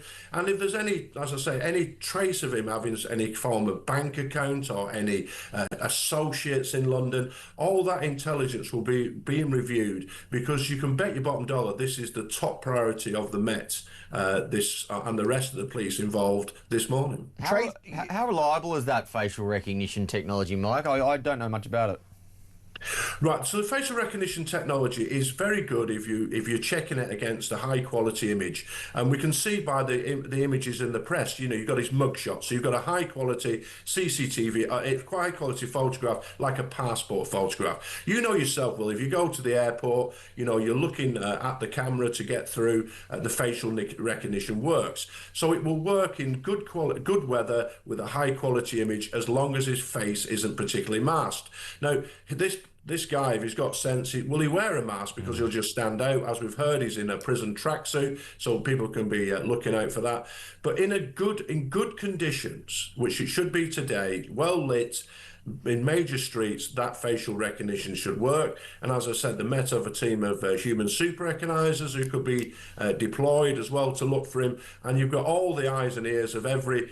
the police will be trying to use people like the security guards who man all the shops. They can be told and asked to look out for him. And the public, of course, are aware. So often people are caught because the public actually see them. What we don't want to happen, of course, is he, as the caller said, he turns up because he's assaulted somebody. Because at his trial, the judge said he was at significant risk of reoffending. That's how dangerous he is. That's right. Opinions diverging on the message board. Patricia thinks that he's just a foolish and simple man who may have thought that he'd been released, that she kind of describes him as like Lenny from Of Mice and Men, not the monster that he's being portrayed as. I don't think they're mutually exclusive. I think he was confused. I think he did probably think he was released, because he was released. But that doesn't mean that he's not a monster. No. Tracy says, good morning. I've got a question for you, Mark, says Tracy. Why are you and your guests not saying what I think is obvious? It must have been an inside job freeing that disgusting migrant. Dale says, hi, Mark. When he was getting released to go to the detention centre, wouldn't there be a van with 2 guards waiting for him? I mean, allowing someone out of prison that's going to be deported and he walks free, Mike, this is a catastrophic failure, isn't it? But sorry, just also, because we've been asked directly, why aren't you and your guests saying, was this an inside job? I'm going to answer. We don't know is the answer. Never underestimate how incompetent, you know, members of some of these sorts of institutions can be. But I will say that this is such a bizarre story that, you know, as I've said, I don't normally like to go to the conspiracy theory angle, but it is so bizarre that it does make you wonder. Indeed. I mean, Yeah, so my view is that they're so incompetent, I don't think they could organise, to release this man in a conspiracy. This is how bad it is. I think it's more incompetence. It's just like we would say in Bolton, slack work. It's just terrible that this has been allowed to happen. We've allowed people into a prison service and into the police who are simply not fit for the job. No one properly checks them when they join. They're not properly vetted. There's no real discipline anymore. When I joined the police, for example, it was at Hendon. It was like I left the army and I basically entered another army barracks where you were marched around and you were treated, the sergeant got a grip of it and there was a real discipline. Now it's all very slack. There's often not a proper prison officer who will be checking the release. It might be some civilian on employees on half the wages of what they should be on, and there's not proper, as I say, a proper prison officer who would look at this and think, this is not good. I mean, most people of a certain age like me will remember porridge. I can assure people that Mr. Mackay no longer exists. That excellent prison officer, firm but fair, Mr. Mackay would never have seen this happen. But the trouble is that most of the prison officers are not like Mr. Mackay at all. Listen, Mike, it's been brilliant to have you on the show. My thanks to Mike Neville, retired Scotland Yard Detective Chief Inspector, and the brilliant Will Kingston, top political commentator. What a shift you've put in this morning off the back of last night. And likewise, mate. An absolute pleasure, as always. Come and see us again soon. This message from Maureen in Stamford. Good morning, Mark. I'm just an average mother and grandmother who's brought her children up to be respectful and law-abiding. They all work full-time and live very modest lives. I find it very hard to accept that whilst they have to think twice about maybe taking a short holiday or even taking their children for a day out or a nice meal in a restaurant, our political class sneer at us, labelling us far right for being outraged that our hard-earned money is keeping illegal immigrants in a lifestyle that we can only dream of. Well said. This isn't it good? She says that our society is being irrevocably destroyed. We watch different politicians spouting the same platitudes about smashing the gangs, stopping the boats, blah, blah, blah. She goes on to say, there's only one conclusion that I've reached. They have no desire to stop the invasion of our once fine country. My only question is why? I'm so angry, says Maureen. They are treating us with total contempt. Maureen, you are right, and that is the main theme of today's Dolan's Dispatch at 8 a.m. We are being gaslit on an industrial scale.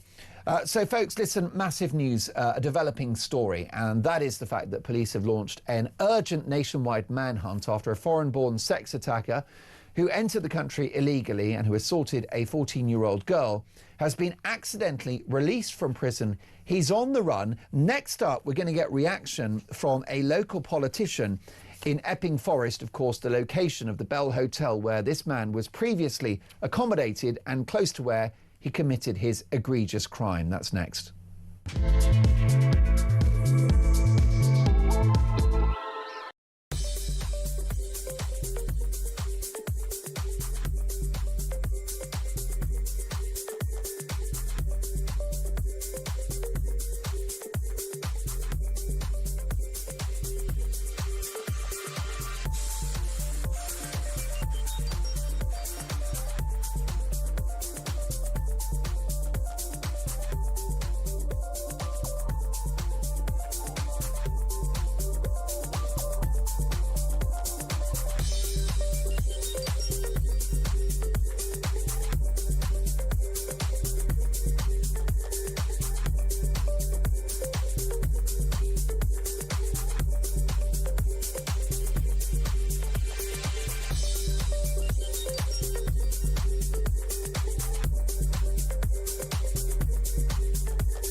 across the UK. On DAB+, on your smart speaker, on your smart TV, and on your side. This is Talk. Welcome to Talk Breakfast. Developing right now, police have launched an urgent nationwide manhunt after a foreign-born sex attacker who entered the country illegally on a small boat and assaulted a 14-year-old girl was accidentally released from prison. He is now at large, potentially in the capital. Ethiopian national Hadush Kebatu, who entered Britain on a small boat, was serving a 12-month sentence for a sickening attack on a schoolgirl in Epping in Essex, yet somehow managed to walk free from HMP Chelmsford yesterday afternoon. Well, let's go to Epping in Essex now. Let's get reaction from the Reform UK branch secretary for Epping Forest, Karen McIver. Karen, thank you for joining us. What's your reaction to this story? Good morning. Thank you for having me on.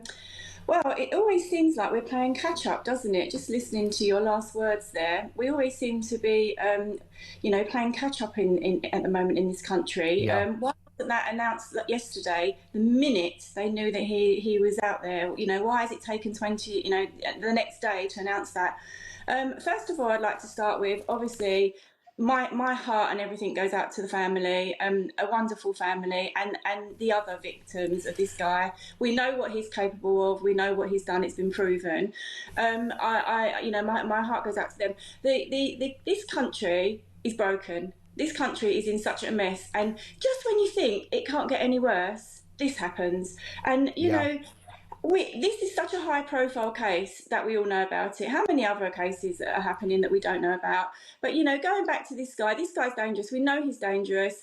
I don't understand why the minute it was realised that he was out there, why, the police across the country weren't notified. I don't understand why he wasn't.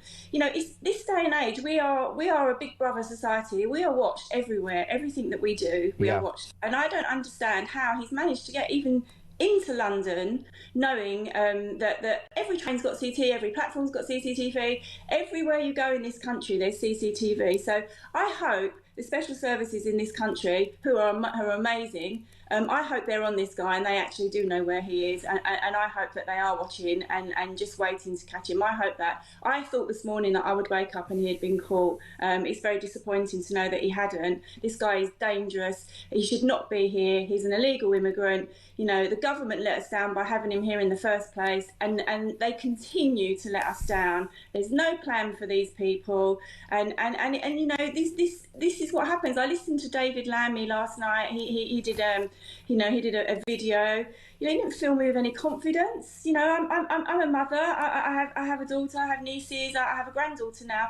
These things. You're hearing these things happening so much in this country. It's becoming normal. It's like knife crime. It's just becoming normal, and it's disgusting. We are Great Britain. The great British people of this country, who are law-abiding citizens, just won't tolerate this sort of behaviour, and we are at our wits' end as to what we can do about it. Locally, they've cancelled our elections, so we can't even go and vote because they keep cancelling our elections.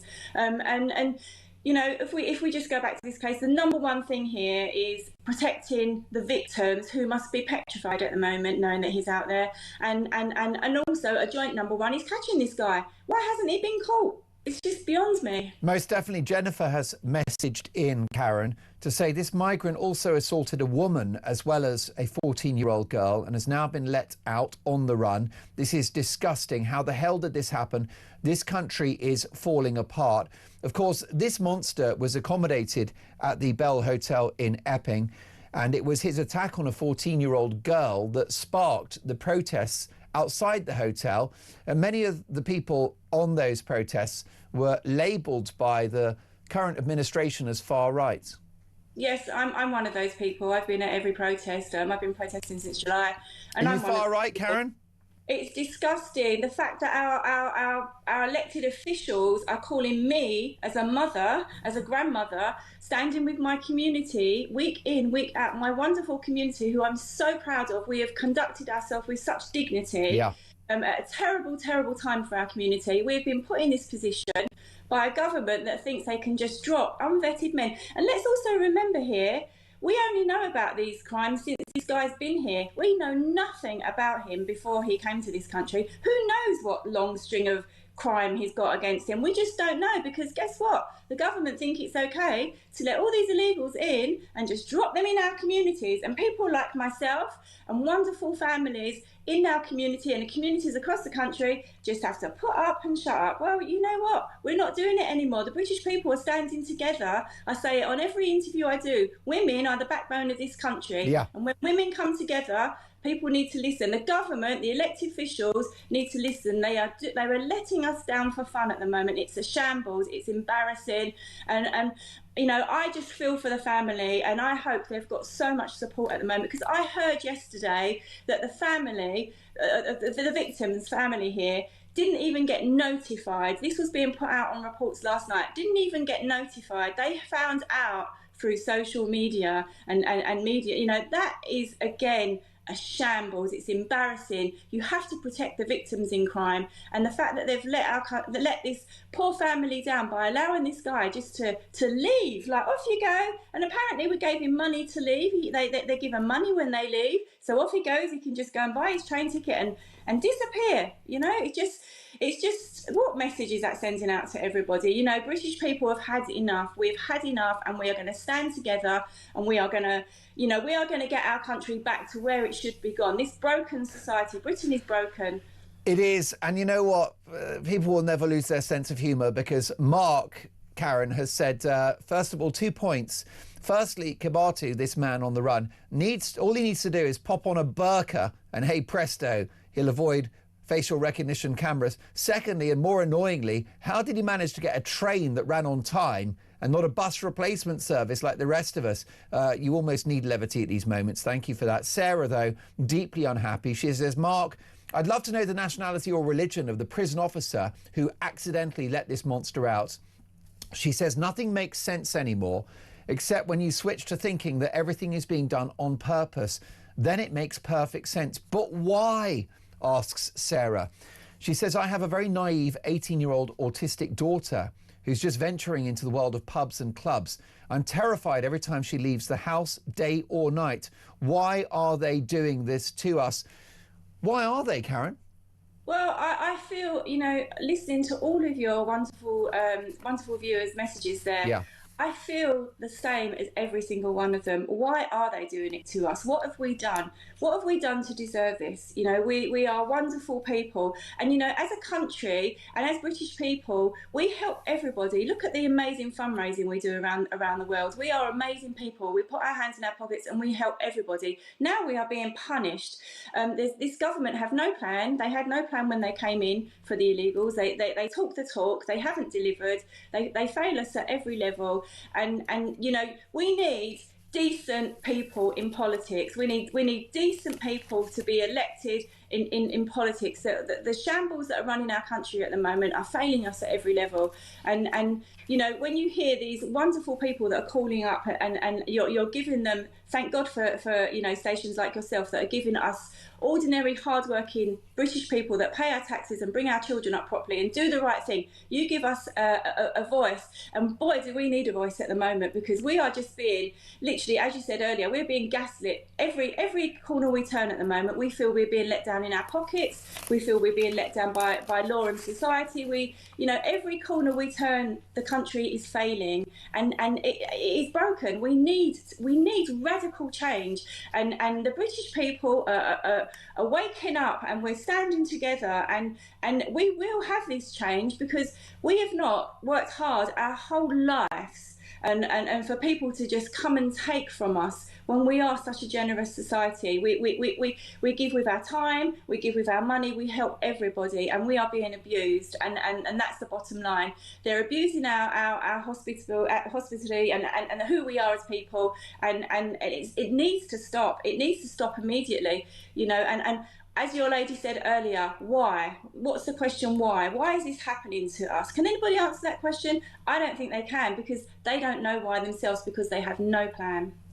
Karen, it was a privilege to have you on the show. I do hope you'll join us again in the near future because you've dropped a lot of truth bombs and have been the most compelling guest. My thanks to Karen MacGyver, who is the Reform UK branch secretary for Epping Forest, which is very much at the centre of this story. Police have launched an urgent nationwide manhunt after an illegal immigrant sex attacker who assaulted a 14-year-old girl was accidentally released from prison. He's now on the run. More on this next.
For the government, it's a crisis for the thousands of victims who've been through this, Rakib. Where do they go from here, do you think?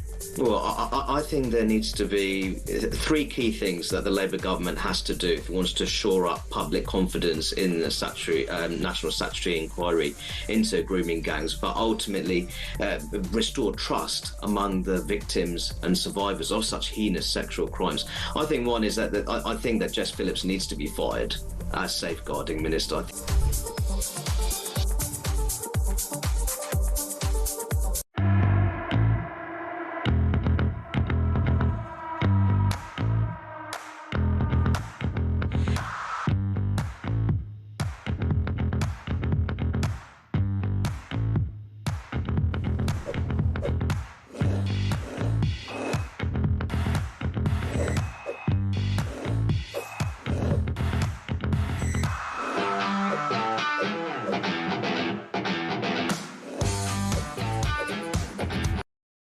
Across the UK, on DAB+, on your smart speaker, on your smart TV, and on your side. This is Talk. Of course, let me bring you up to speed on this developing story. Police have launched an urgent nationwide manhunt after a foreign-born illegal migrant and sex attacker who assaulted a 14-year-old girl has accidentally been released from prison. He's now on the run. He's at large, and we'll keep an eye on that story for the duration of Talk Breakfast. But can we offer some good news on this dark day, which is speculation that Prince Andrew may be about to vacate the 30-room Royal Lodge, which at the moment is his salubrious accommodation. Let's get reaction and the inside story from Talk's royal correspondent, Rupert Bell. Good morning, Rupert. Good morning, Mark. It's been a few weeks to forget for Prince Andrew, and he may be out on his ear. What do you know about his status as a resident of the Royal Lodge at the moment? Well, it appears negotiations are taking place to try and find a way forward to get him out of Royal Lodge. Because obviously it's an expensive... He has a lease on it to 2078, which I think he bought in 2003.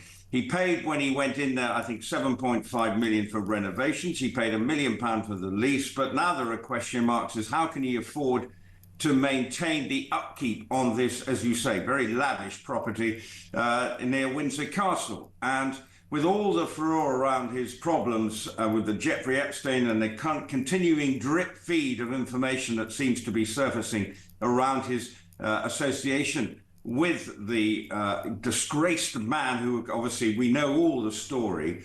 The problem is now is how do the royal family move it forward? The king is desperate to move it forward because if you think about this week, the king should have been celebrating the fact that he'd gone to Rome in an historic moment of praying with the Pope. But all the headlines have been about Prince Andrew. And now it's a question of how do they find, where does he live? Because they could probably put him in Balmoral or Sandringham in one of the estate properties that the royal family own there, and they're not then subject to Crown Estate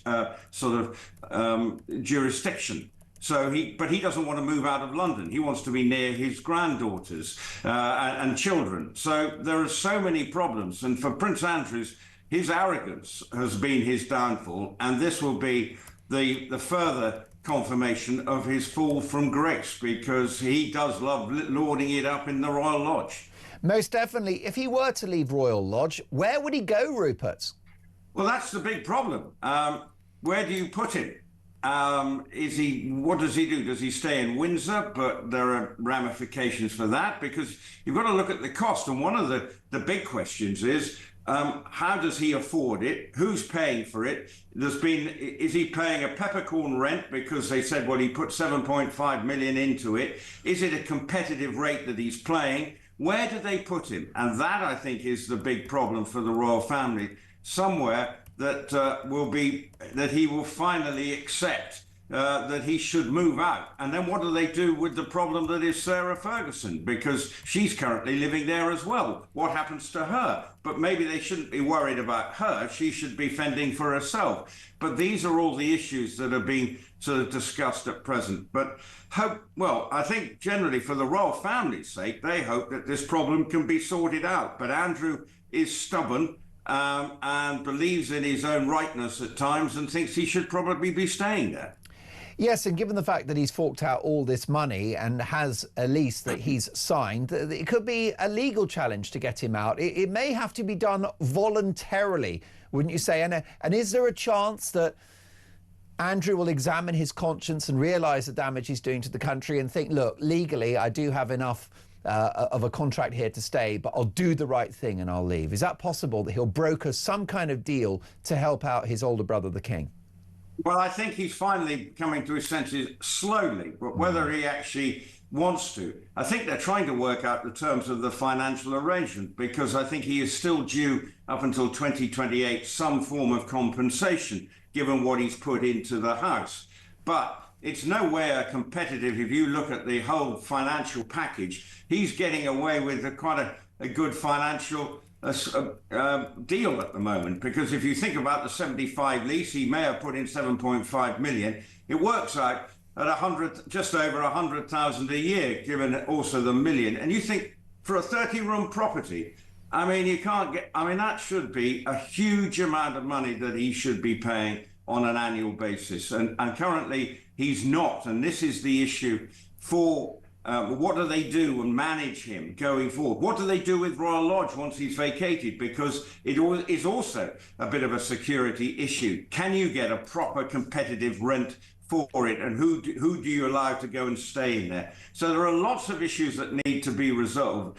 But actually, for Prince Andrew, the royal family are desperate for this to go away. But unfortunately, it keeps getting worse, because it seems to get more allegations coming out surrounding his relationship with Jeffrey Epstein.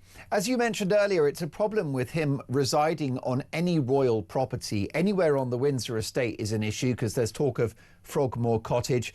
That would be a stone's throw away from Windsor Castle and, of course, from Forest Lodge, which is going to be William's forever home, including potentially when he is the king of this country. Is exile the only clean solution? I don't know whether you can just sort of send him off into sort of, someone said send him down to the Falkland Islands because he was such a revered figure when he was part of the Falklands War. I don't think you can go necessarily that route.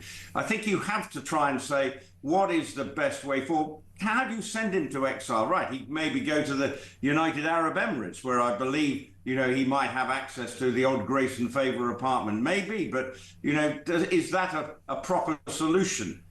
Something has to be done, and they are deeply frustrated within the royal family circles that he just doesn't seem to have the intelligence to help out and realise that this hasn't been good. Although at all times he says he denies the allegations, as you saw in that statement when he announced that he was giving up his titles, the Duke of York, and also being member of the Order of the Garter. So, that is the problem. He still maintains his innocence, but until he proves it in a court of law, the court of public opinion will suggest that he's not so innocent. Rupert, brilliant to get your intel on that. My thanks to Talk's fearless royal correspondent Rupert Bell. Well, there's only one story in town. A police manhunt is underway to find an illegal migrant sex attacker accommodated at a migrant hotel. This guy, he was at the Bell Hotel in Epping. He's now been released from jail accidentally. He's at large. He's on the run. We're going to use the good offices of Talk to find this guy. He could be in the capital, which is from where we're broadcasting this morning.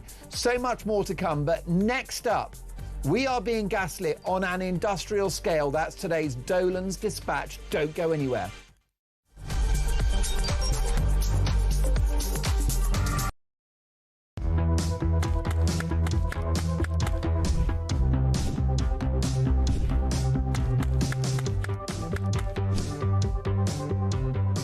Is it transphobic to say only women have a cervix? Well, it is something that shouldn't be said. It is not right. A woman is an adult female, and the court has made that absolutely clear. I actually welcome the judgment because I think it gives real clarity. It allows those that have got to draw up guidance to be really clear about what that guidance should say.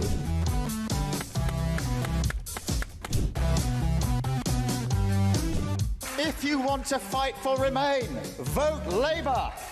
Now, there are some who say we don't need Brexit to work. We need to reverse it. I couldn't disagree more.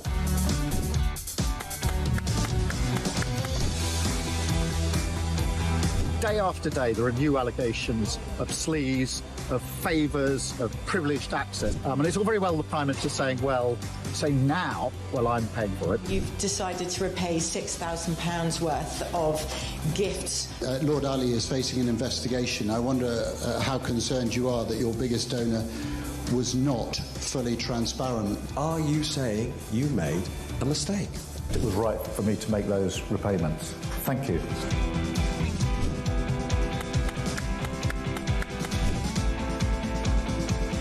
Of course, I wouldn't want Donald Trump round for dinner, but don't underestimate the danger to the world if Trump is re-elected this time around. I'm anti-Trump. I would like to send my warmest congratulations to President Trump on his inauguration as the 47th President of the United States.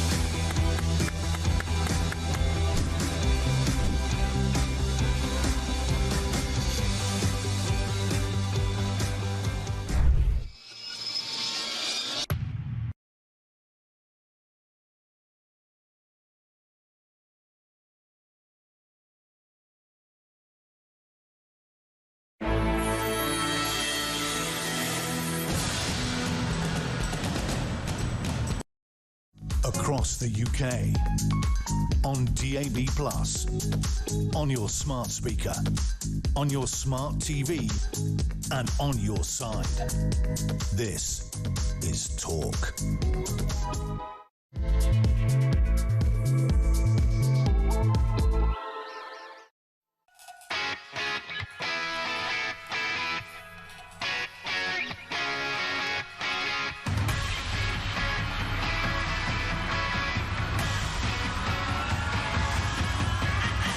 Well, the top of the morning to you. It is 2 minutes past 8. In fact, 3 minutes past 8 now. Wakey, wakey, rise and shine.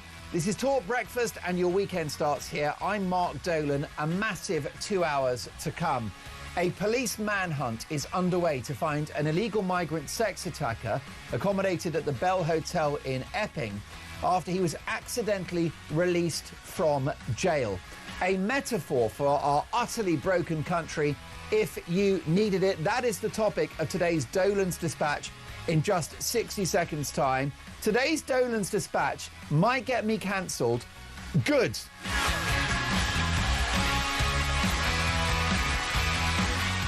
We're going to use the good offices of Talk Breakfast to find this guy. He's on the run. He's a dangerous sex attacker. He may be in the capital. And if you think you know of his whereabouts, call the show now, 0344 499 1000, and we will connect you with the police. Let's find this guy, and let's find him in the next 2 hours whilst we're on air. Meanwhile, is the ultra-woke London Mayor, Sadiq Khan, responsible for a grooming gang's cover-up in the capital? Police are now looking at 9,000 cases in London, which could be the tip of the iceberg. Also, is time running out for Sir Keir Starmer as supporters of Manchester Mayor Andy Burnham circle the tanks? And we'll bring you the latest on the migrant protests in Dublin. Did you know that a quarter of the population of Ireland, 25% of the Irish population, were born overseas? Well, the country is in civil strife. Is Ireland a warning to the world? And why did Tess Daly and Claudia Winkleman really leave Strictly, BBC's scandal hit flagship entertainment show? We've got the inside story. But it's all about the manhunt for this wicked individual, this dangerous person who dozy prison officers allowed to leave, get on a train. He walks free. He's somewhere in the country, possibly in the capital. We'll bring reaction. We've got top experts, policing figures, experts on the judiciary. Let's get to the bottom of this shocking story, a national scandal, if we're honest. And my priority between now and 10 is to get your opinions on the national television and radio airwaves. So you can call us 0344 499 1000. You can text the word talk in your message to 87222. You can send us a voice note. You can hear us on DAB+, in-app. We're on the radio, of course, online. And you can watch the show. Just head to YouTube and search Talk and up we pop. A very busy 2 hours. To coin a phrase, let's talk.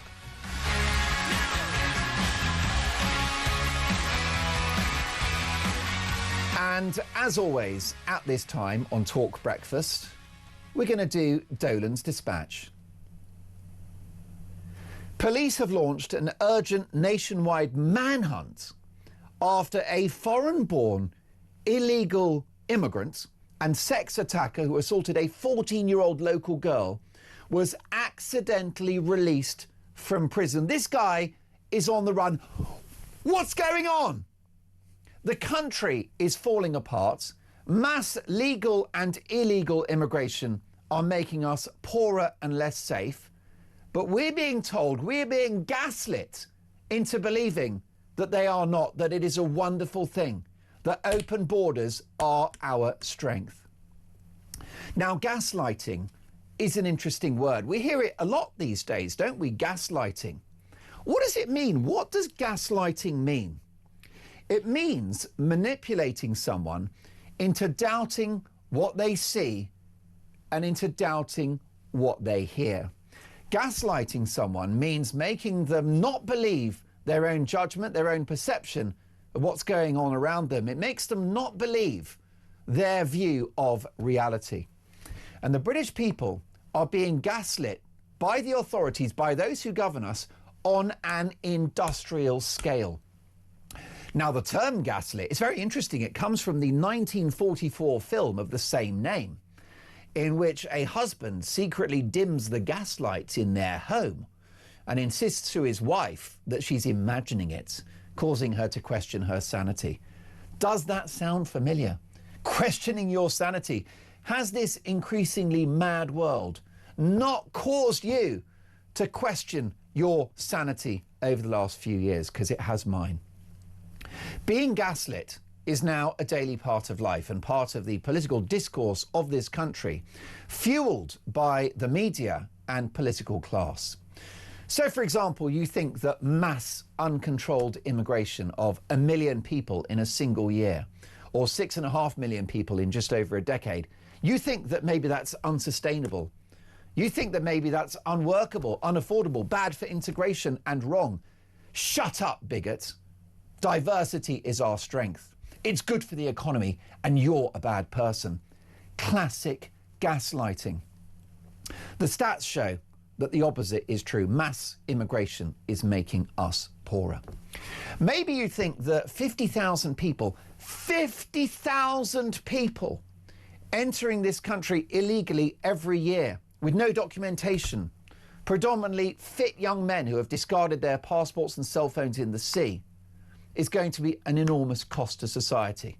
Maybe you think that this illegal immigration isn't just going to cost billions, but that a proportion of these people, maybe a minority, but a proportion of these people may be criminals or have terror links.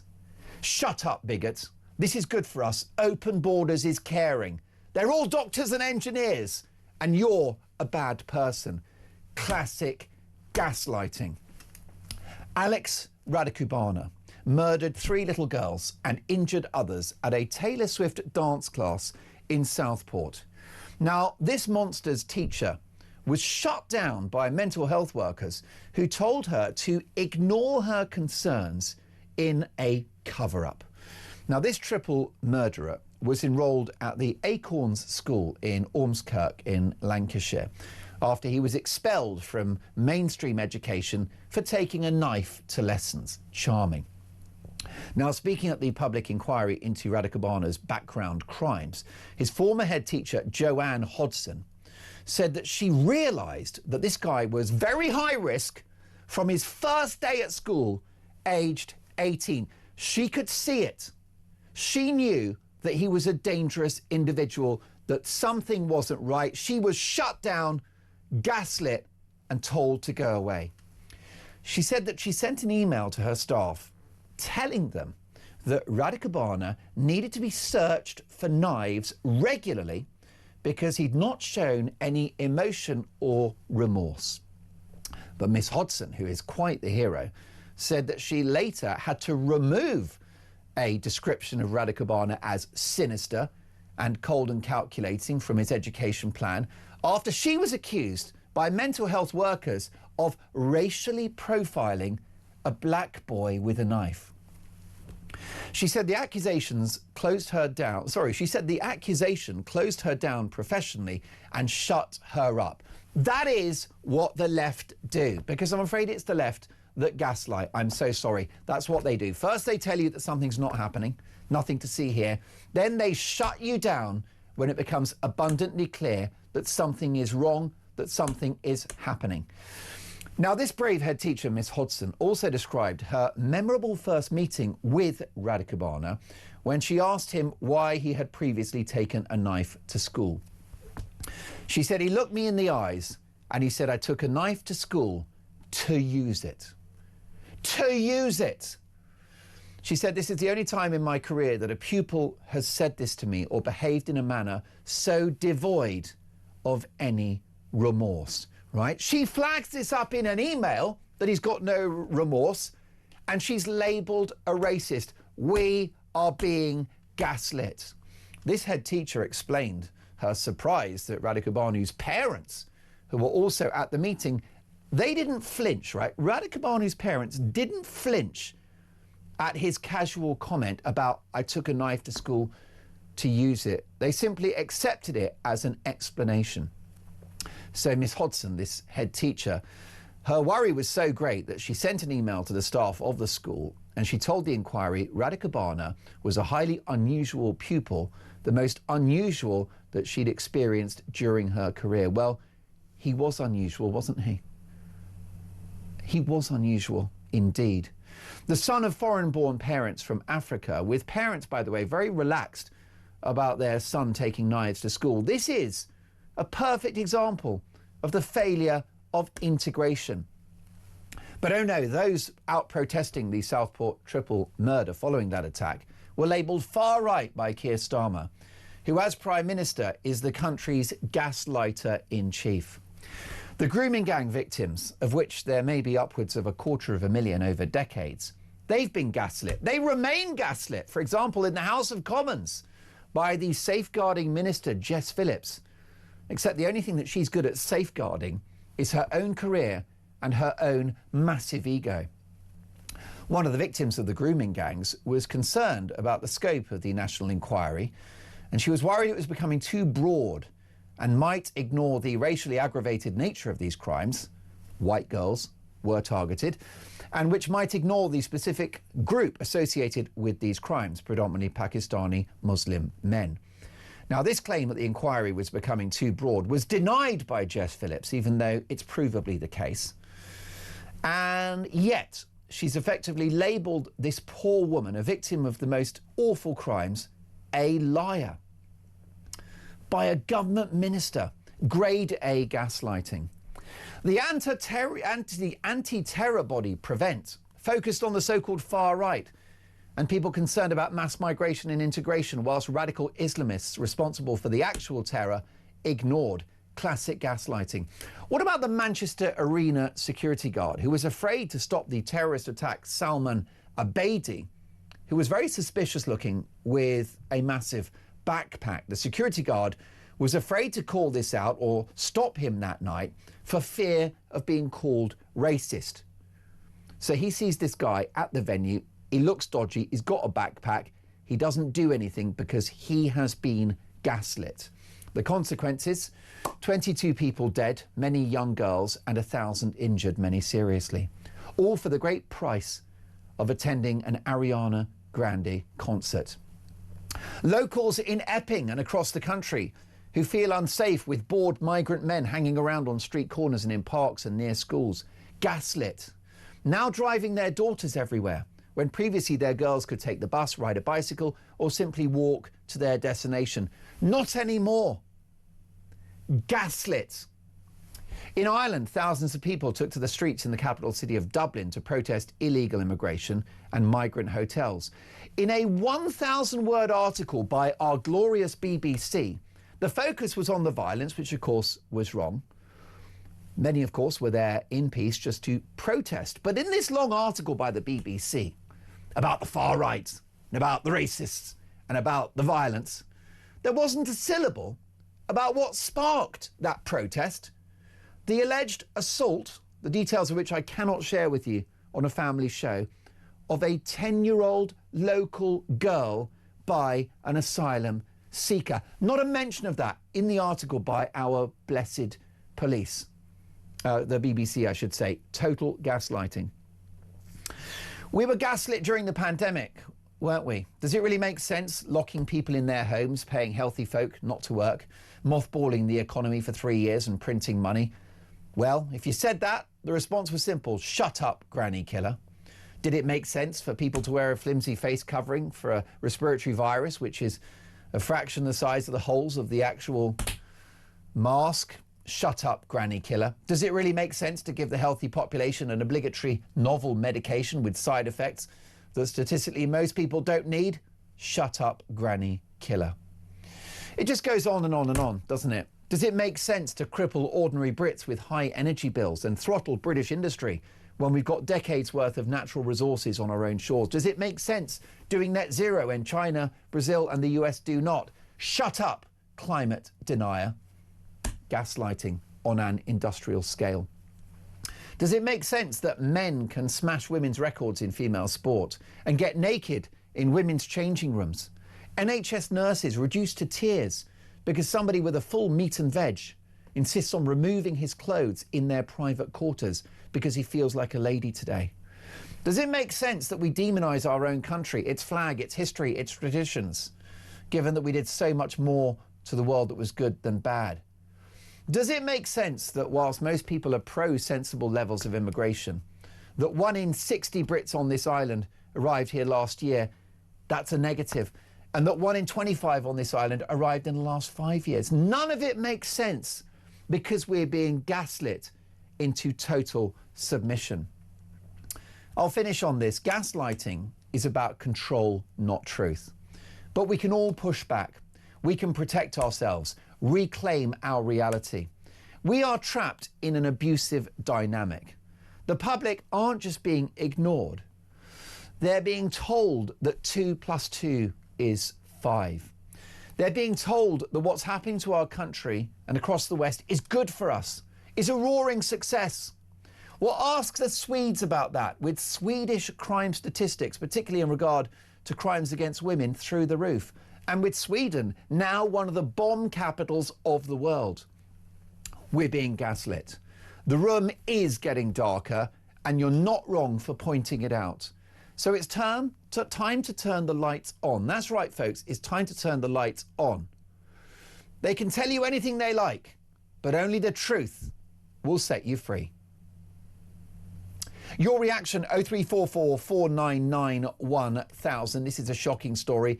An illegal immigrant sex attacker leaves prison. He's discharged. He's now on the run somewhere in the country. Steve is in Leeds. Good morning, Steve. Welcome to Talk Breakfast.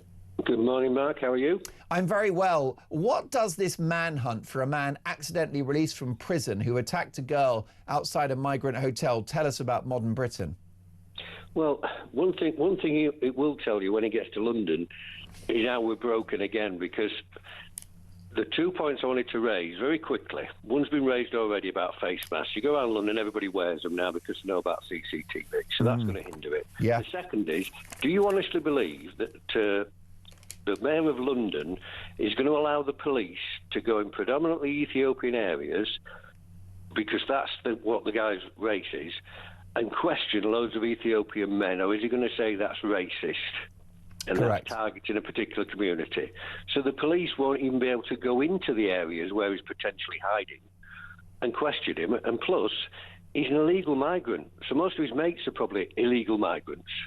So they're not going to be living in the community normally where everybody knows them anyway. So the chance to find him are nil. They're not going to find him.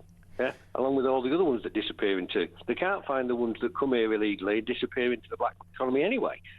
Steve, and this is a guy that's a proven sex attacker, a threat to women. The left will have us believe that it's a myth that migrants are a threat to the safety of Britain in this country. Look, we've got our own population of sex attackers, and look how we treat them. Hugh Edwards gets a suspended sentence, gets 250 grand off the BBC, and he's left to get on with his life. Yeah. So why do we think that when illegal migrants, who predominantly come from populations or countries where their culture accepts the abuse of women, are actually going to be treated any worse? I mean, he got 12 months, a 12-month sentence for attempting to abuse a 14-year-old girl. You know, Hugh Edwards got 2.5 years for looking at dodgy videos, and that was suspended. The whole way we treat the abuse of women and the way we actually put these people into prison is a disgrace.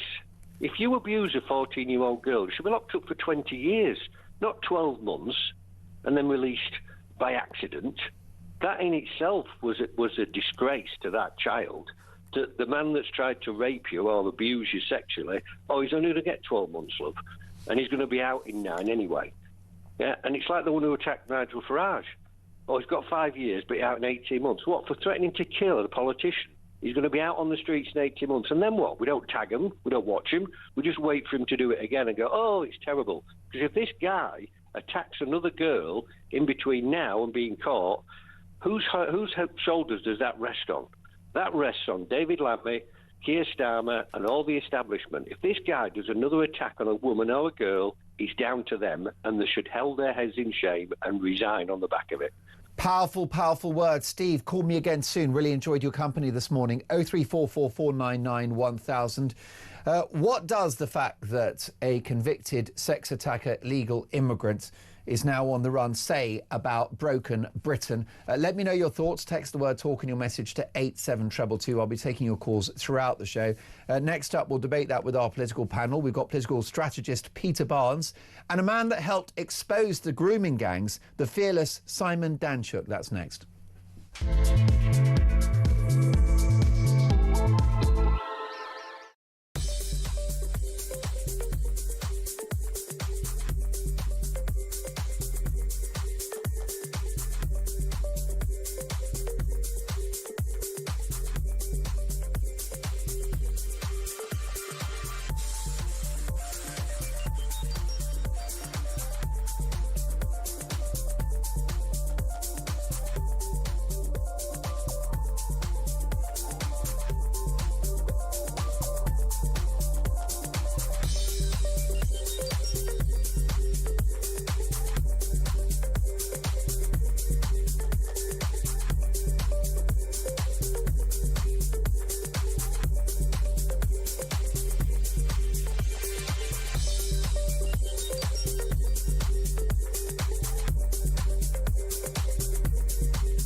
It's just one more example, I think, although a remarkable one, of Labour's policy is utter chaos. The truth is, they haven't got a clue how to stop the votes.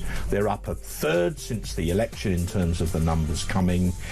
Because Labour are so obsessed with the ECHR, they'll never stop them. You've got to leave the ECHR really to do it. So it's just one disaster after another.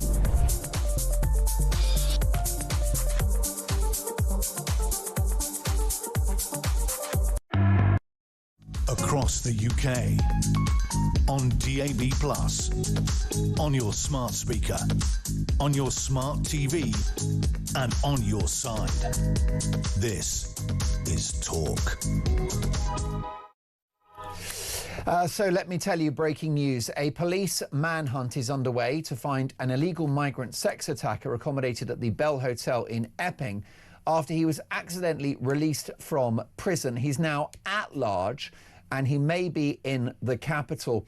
Stephen Ipswich said, good morning, Mark. If the police don't find the migrant before Sports Direct opens, where he can shoplift a new tracksuit and a snood, he will disappear into the multicultural paradise that is London and never be found. Our only hope of him being apprehended is that he posts a transphobic tweet. What a brilliant comment. Let me tell you, the highlight of the show is always your calls, texts and voice notes. Keep them coming, 0344 499 1000. Reacting to this story are political strategist Peter Barnes and the former MP and broadcaster now Simon Danchuk. Gentlemen, welcome to the show.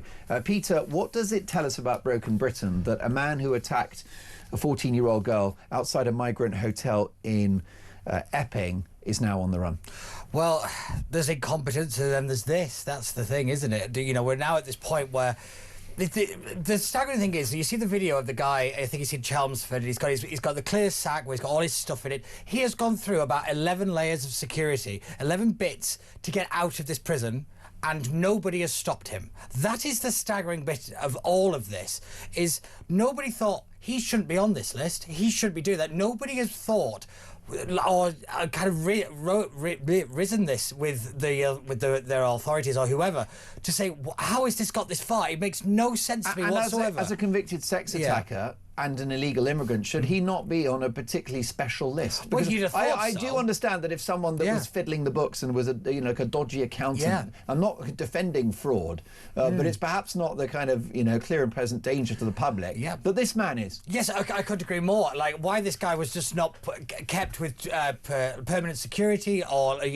watched at all times, I don't understand. Because as you say, he's not only an illegal migrant, he's been convicted of a very serious offence to attacking a 14-year-old possibly girl. Ruining that girl's life. I think he most certainly has, and I think this is the point: is that we just take our eye off the ball every single time, and we've got to start raising standards, and more importantly, holding people accountable for mistakes like this. Because we've only suspended one person. How has one person been dumped on? This goes all the way to the very top. Let's be real. David Lammy has a lot to answer for here. He's the Justice Secretary. He's the guy with the brief. He's the guy in charge at the end of the day. If you want to take it all the way to Keir Starmer, you can do, but good luck with that.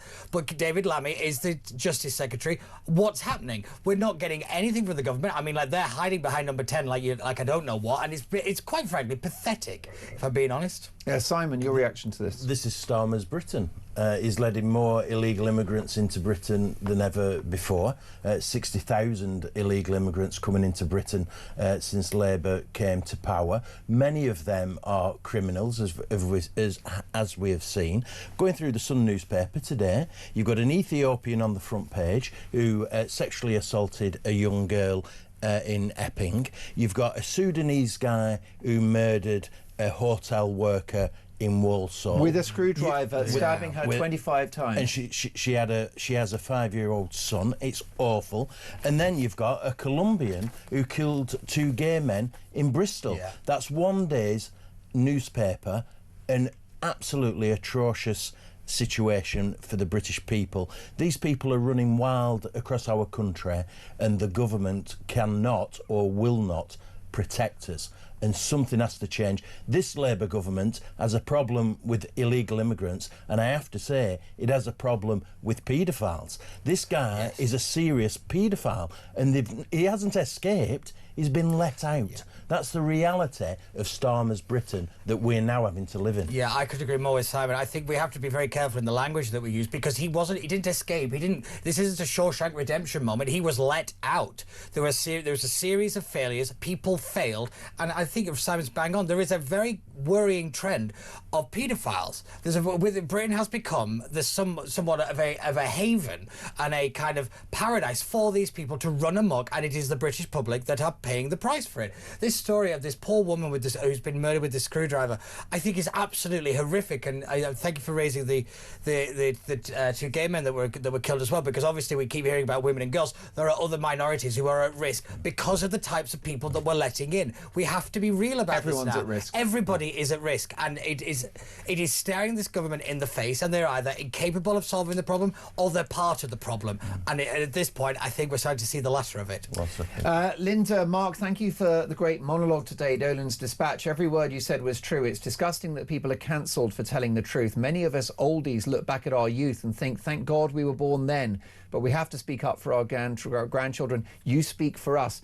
Linda, thank you for that, Linda in Deal. And this is the point, is that the public have raised concerns about the consequences of illegal immigration, Simon, and they've been told they're far right, they've been gaslit, and they've been proved right. Yeah, and Linda in Deal is on the front line. The illegal immigrants are coming through her county, running amok through her county. It's her family and her neighbours and friends who are really on the front line of having to put up with this, and it should be a national emergency, and yet Starmer is just avoiding dealing with the issue. He got elected on the promise that he had a plan.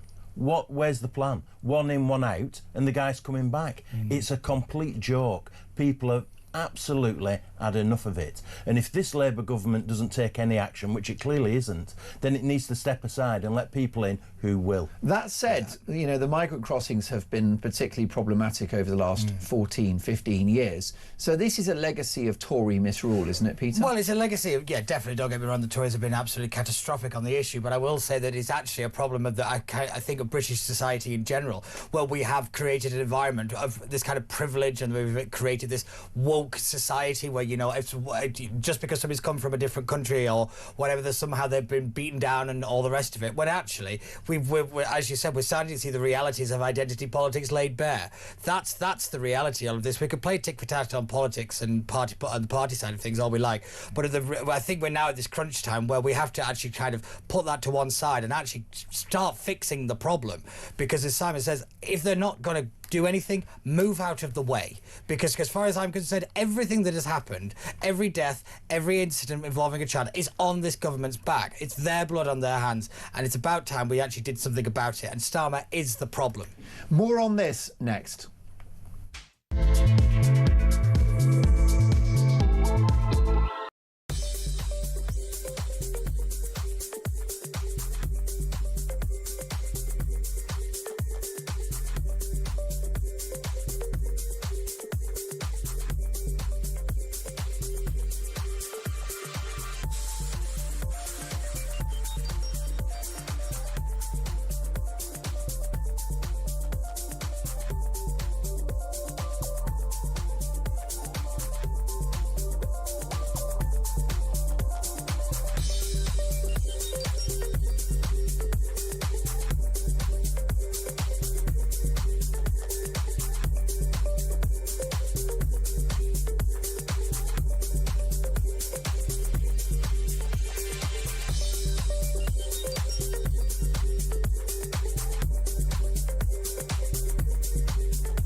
across the UK, on DAB+, on your smart speaker, on your smart TV, and on your side. This is Talk. 8:35, welcome to Talk Breakfast. Mark Dolan with you for the next hour and a half. Lots to get through, but a breaking news story. Police are looking for an illegal migrant sex attacker accommodated originally at the Bell Hotel in Epping, of course the focus of those protests a few months ago. What's happened is that he was accidentally released from jail. He's now at large, which is surely a metaphor for our utterly broken country. This from, let's have a look, I've got a message from John in Bournemouth, which I've got to say is another place that's been impacted by illegal immigration. Mark, I'm a white British citizen who was raised and lived for most of my life in a third world socialist communist country under the dictator Robert Mugabe. What's happening in Britain today is exactly what happened in Zimbabwe 40 years ago. This must tell the people of this country something. When I came to Britain some 8 years ago, I forecast this happening, and everything I envisaged has come true. We had a saying back then, basically stating, surely we are at the bottom of the pit, but the pit kept getting deeper and deeper. God help Britain. Mark, thank you for that. So we're obviously looking for this guy. There's a manhunt underway. The issue you got, Peter, is that, you know, this is a situation where someone's escaped prison, or basically released accidentally. Even if you close the border and stop the boats, is the damage done now? Does the genie go back in the bottle? Well, this is my point, is that, you know, we could keep blaming mass immigration, but you've got to deal with the situation that you find yourselves in. And unfortunately, I don't think this genie goes back in the bottle. I think we have to find a way to work through it. But also, we still have to fix the border problem at the same time. So it's not really we've got to start looking, we've got to open our minds and start fixing more than one thing at once. But yeah. I will say that we have to start getting to grips with one simple thing, is that crime is not a health problem, it's a personal responsibility problem. One of the key things about why our society is broken down so badly and so quickly is that the police did not clamp down on small crimes. It did not get to grips. We have no authority, we have no consequence, there's no accountability in our society anymore. Once that goes, people can do whatever they want. Which is why jars of Nescafe Gold Blend in your local co-op have got a tag on them now. Yes, exactly. It's why, you know, you see everything is behind a bit of perspex, everything that you see, and that is because we never kind of tackled the small crimes when we had the opportunity, and we thought, oh well, they're only a criminal because of the situation they found themselves in. No, they're a criminal because they wanted something and they went to the shop and took it. This is the point, is that we treated crime as a kind of a health problem, a kind of social problem, and when in reality it was a personal responsibility one, and we're living with the consequences of that. How we fix that, it is going to take somebody with a lot of political power and a lot of personal gumption to actually, you know, get the country back to where it needs to be, and they're going to have to be very unpopular while they do it. I don't think Keir Starmer is that person. I don't think we have that person in politics at the moment either. Well, it's the understanding, Simon Danchuk, of Talk Breakfast, that at current rates of illegal immigration, 1/3 people will have entered the country illegally by the time of the next election, possibly more than that. So how many of characters like this that's now on the run will be coming on small boats today as we speak in real time? Absolutely.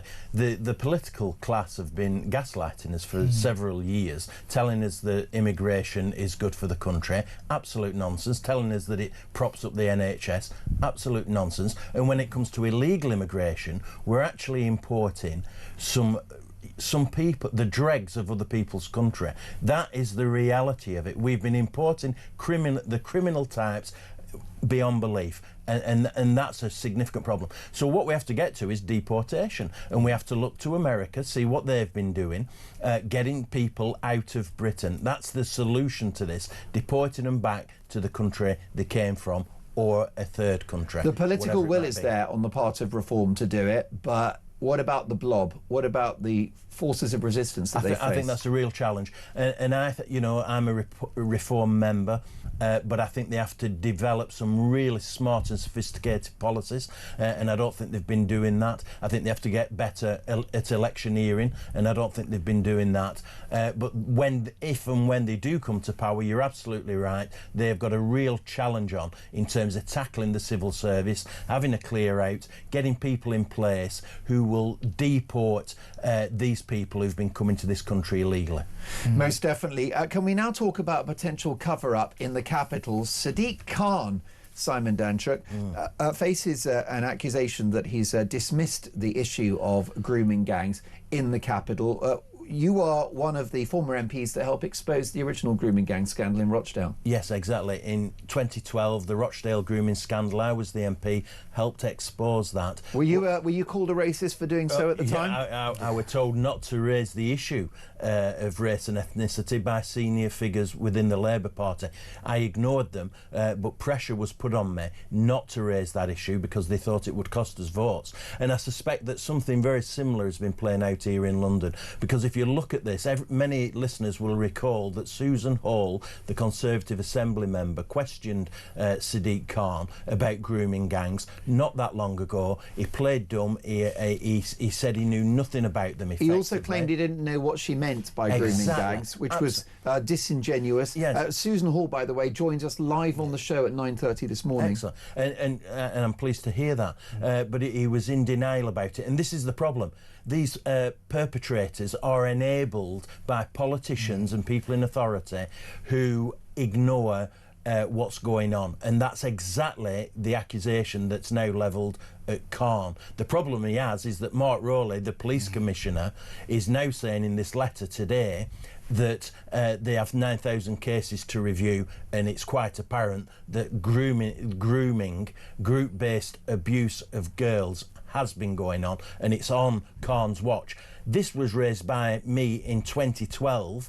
We're more than 10 years on, and now it's only just coming to light in London. Absolutely ridiculous. It's clearly been going on for several years here, and yet Khan's been in denial. Yeah, what's really important is when you speak to Susan, I spoke to her during the week, and what Sadiq Khan was trying to do in that moment was goad her into saying it was Pakistani. He was goading her into making it about race so he could play the race card. That is exactly what he was doing, and everybody could see it. He is hidden behind that card every single time at this, and it is absolutely repugnant. What's interesting about this letter for me from Mark Rowley is it is the first time those two have not been on the same page on an issue in a very long time. Mark Rowley has the political acumen of a doorstop. However, on this, he's read the room a lot better than Khan has, because he knows where this is headed. And this was a very data-heavy letter. It was a very kind of, look what we're doing. Here's the facts. Here's the facts. Here's the facts. And he's seen this, and he's getting out in front of any accusations of a cover-up from the Met. Now, don't get me wrong.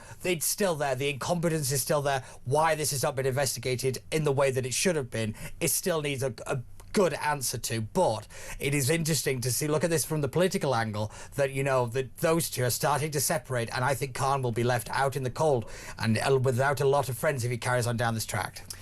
Listen, your humour is always going to keep me going. Bill in Cheshire has messaged the show. Good morning, Mark. Regarding Starmer and the missing migrant, how about this? Police are looking for Sakir Starmer, who was accidentally elected as Prime Minister last summer.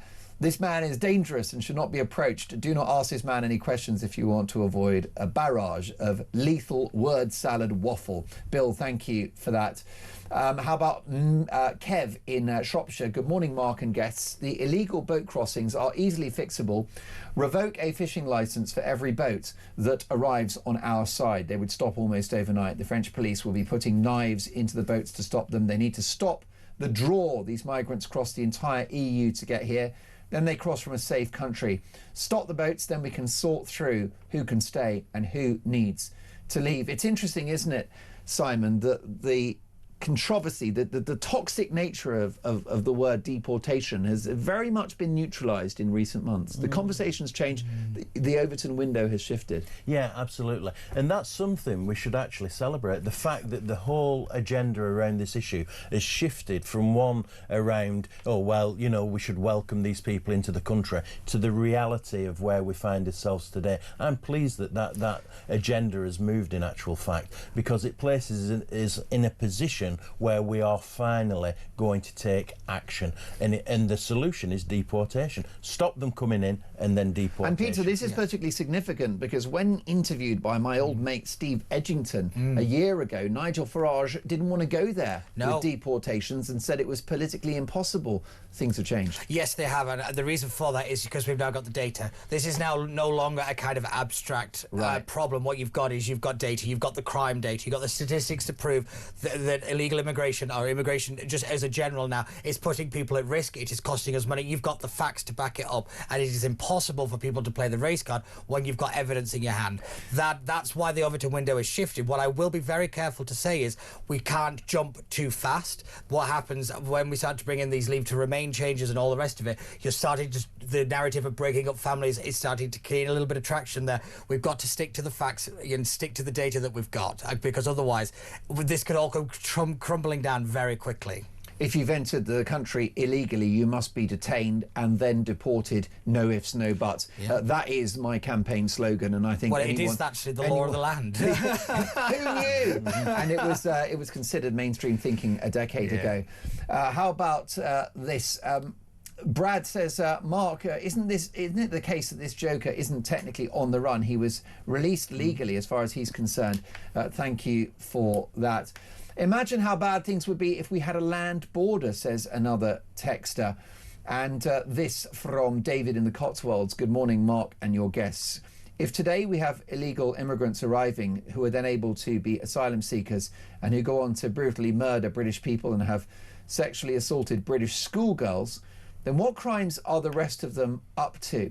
What crimes do the rest of them feel that they can get away with? If the government have failed to do anything, then what has the king got to say? Why isn't the army on the streets? Why aren't these people being rounded up now and being held in detention camps? The institutions we rely on have failed, and now this country has collapsed. David, powerful words. And I took a call last weekend from a lady called Josie, who's actually of Asian background herself. She's a British Asian. And she said that foreign-born men stare at her in the street. And it's not just about sex attacks. It's about making people feel very, very uncomfortable indeed with stalker-like behaviour. So much more of this to come. Don't go anywhere.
Britain is broken. Jamie, I couldn't have put it better myself. And you know what?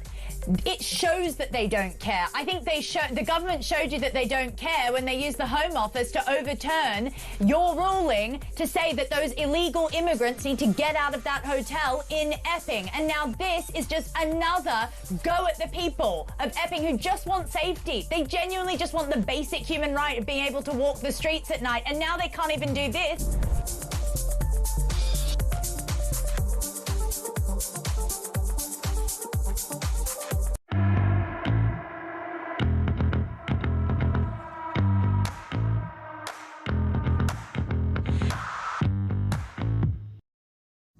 across the UK, on DAB+, on your smart speaker, on your smart TV, and on your side. This is Talk. 8:50, top of the morning. Mark Dolan, Talk Breakfast. Now, a developing story. A police manhunt is underway to find an illegal migrant sex attacker accommodated at the Bell Hotel in Epping after he was accidentally released from jail. The guy is now at large. And if you know anything about this man's whereabouts, please call my team here, 0344 499 1000, and we'll put you in touch with the police. A very dangerous man, a convicted sex offender who bizarrely was allowed to walk free, escaping prison yesterday afternoon on a train, potentially in the capital.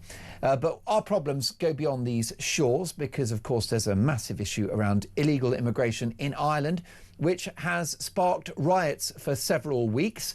Lottie O'Brien, a brilliant reporter at The Express, has been covering this story for the paper. Good morning, Lottie. Morning, Mark. Thank you for having me on. Well, listen, your coverage from Ireland has been very, very compelling indeed. Can you tell me about the scenes in Dublin that you witnessed this week? Yeah, so I got outside of the hotel about 6:30 p.m. and there were already 300 Irish police officers stood outside, like completely encirculating the hotel to protect anyone from going in. And then over the next hour, people kept trickling in. And then all of a sudden, 7:30, when the protest was meant to start, hundreds and hundreds of people came down, all completely masked. They were chanting the same chants that we see here in England, you know, get out of the hotel, this is our streets, whose streets, this sort of thing. And then the police line up, and it was quite tame to begin with. And then the first firework was thrown and it landed literally a metre in front of me. And fireworks, when they're in front of you, they are so loud, and the crowd completely jolted. Everyone took a step back, and then from that point on, boulders were thrown, people were ripping up rocks from the floor. They were chucking multiple fireworks which were exploding behind the police. They were ripping off the fence from the outside of the street and chucking planks of wood towards the police officers. But obviously people are just chucking them, they're not looking where they're going, so they were hitting the crowd itself as well. And it was terrifying, to be honest with you. I mean, I've been to many protests over the summer outside of migrant hotels here in England, and they've all been, I mean, you know, some of them have led to arrests, but they've never been that violent at all. And this one, it was quite scary to be around. I had, you know, 10-year-olds, 11-year-olds. I don't know why a 10-year-old is suddenly out in the middle of the night throwing rocks, but they were so young next to me throwing these boulders at the police officers, and they were so passionate, and it was really quite terrifying. Most definitely, and the violence is absolutely horrifying, and it cannot be justified. It's a disgrace. However, worth pointing out that this is a response to public anger about what's happening in Ireland. And one specific case, can you tell us about the particular alleged incident that sparked all of this? Yeah, so a 10-year-old Irish girl who was in the care of the state, she was allegedly sexually assaulted on the grounds of the City West Hotel, which is in a tiny village in Dublin, by the way. It's not in the centre of the city. It's in this tiny little village about 40 minutes away, and it's not yet known why that 10-year-old girl was there, what she was doing there. It's not yet known how the 26-year-old man who did this alleged assault, it's not yet known why he was there, why they were there together. He wasn't staying at the hotel, he wasn't a resident there, so it's not yet known how this all came about. But in response to this, it happened on Monday morning, and then the protest started on Monday, and they turned violent on Tuesday. But I think it's also worth noting, this has been an ongoing issue in Ireland, in Dublin, for a very long time, and there are so many people who are there, so many residents who are saying, we've been protesting against this, against illegal immigration for so many years, and we're not here tonight to condone the violence. It's a small group of people who have hijacked the protest, who have then turned it into violence, and there was infighting practically against the protest groups, because they were saying, please stop throwing things, because it's minimising our argument of, you know, we want our streets to be safe when you're then throwing these things. So yeah, it's the town itself, the little village, it's suddenly grown by a quarter of its population. It has only 5,000 residents there, and in the hotel there are about 1,200 asylum seekers who are living in this hotel. And so all the residents who were there protesting, they were saying to me, we have felt a real strain on public services. I've spoken to people whose children have now had to go to separate schools miles away because of the the growing of the population. And so they've been really feeling the effects for years. And I think this has just got to a tipping point, and it boiled over this week. And briefly, Lottie, you wrote a brilliant piece in the paper, in the Daily Express, whose coverage of the riots in Ireland has been absolutely first class. And you wrote a piece pointing out that, yes, the violence is abhorrent and it's a disgrace. And as you say, so many of these protests get taken over by thugs with a different agenda. But the Irish people, many normal, regular Irish folk who have families, are really worried about the direction of the country. Yeah, 100%. I mean, as I said, they are feeling the strain on the public services themselves. And this particular hotel, the City West Hotel, it wasn't just a hotel like we've seen here, where perhaps 100 residents are staying there. It was used as a community hub. It was used to host events and services. So they've had this taken away from them, which was once used by residents themselves, and public services have now decreased, they've told me. And they say, the same that we're seeing here in England, taxpayer money is being spent on people other than themselves. And it's just the frustration has really, really grown. And although the residents themselves, they weren't necessarily throwing the items themselves, the frustration was still there.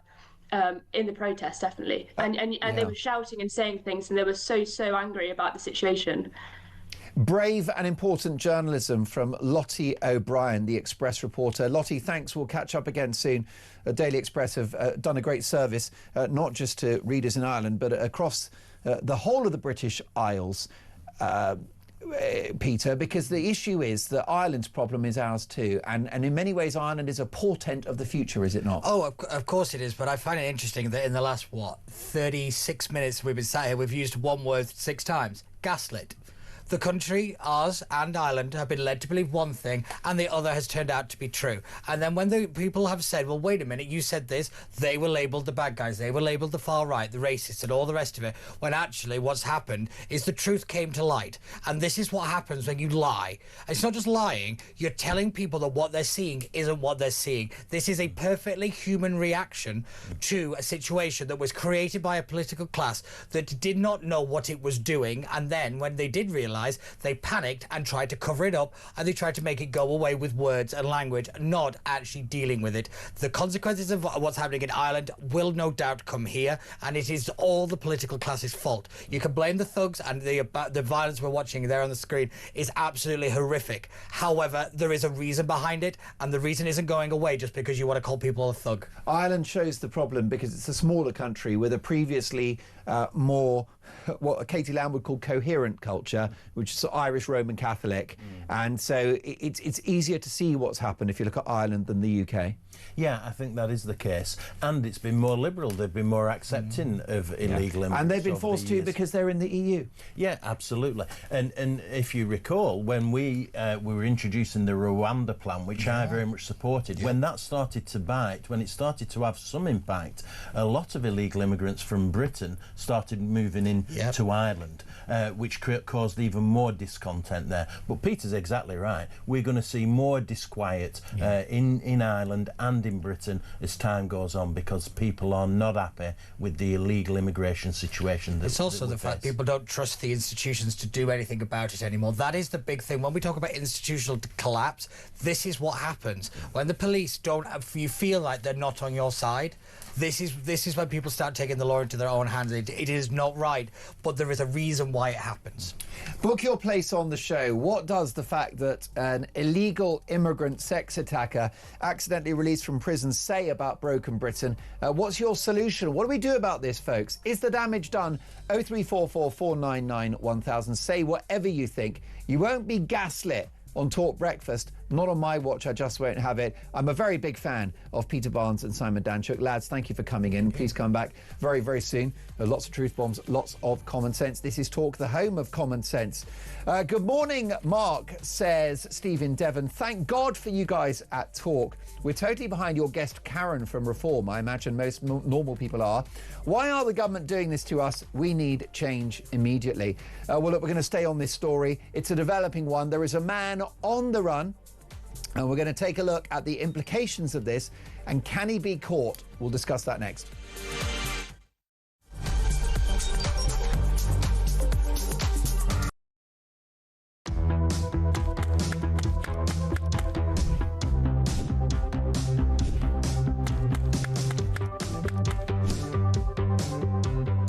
Is it transphobic to say only women have a cervix? Well, it is something that shouldn't be said. It is not right. A woman is an adult female, and the court has made that absolutely clear. I actually welcome the judgment because I think it gives real clarity.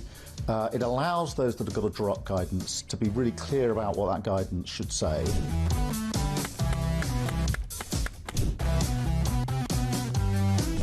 If you want to fight for Remain, vote Labour. Now, there are some who say we don't need Brexit to work. We need to reverse it. I couldn't disagree more.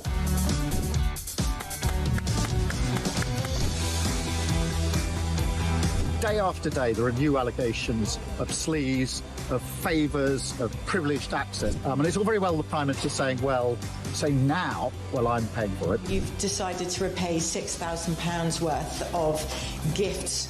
Lord Ali is facing an investigation. I wonder how concerned you are that your biggest donor was not fully transparent. Are you saying you made a mistake? It was right for me to make those repayments. Thank you.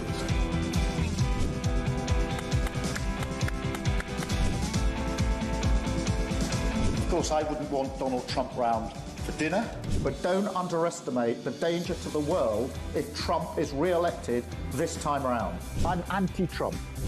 I would like to send my warmest congratulations to President Trump on his inauguration as the 47th President of the United States.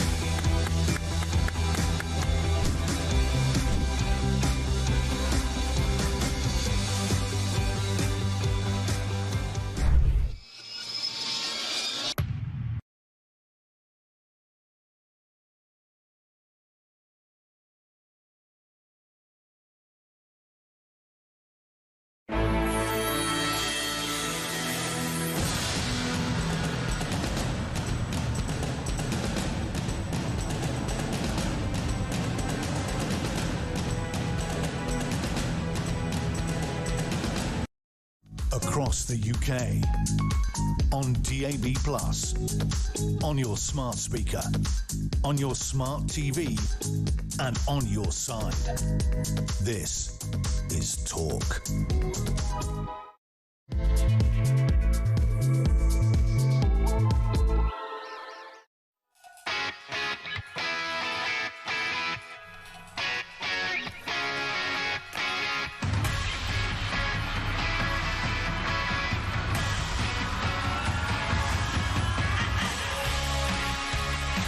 Well, top of the morning to you. This is Talk Breakfast. I'm Mark Dolan. Your weekend starts here. It's 3 minutes past 9, a very busy hour to come, and a developing story. A police manhunt is underway to find an illegal migrant sex attacker who was accommodated at the Bell Hotel in Epping after he was accidentally released from jail. The man is now at large, potentially in the capital. A metaphor, surely, for our utterly broken country. Also this morning, is the ultra-woke London Mayor, Sadiq Khan, responsible for a grooming gang's cover-up in the capital? Police are now looking at 9,000 cases, which could be the tip of the iceberg. Well, the former mayoral candidate for the Conservatives in London, Susan Hall, who's been drawing attention to grooming gangs in London and has been gaslit by the mayor, joins us live on the show. That's Susan Hall, live on the show at 9:30.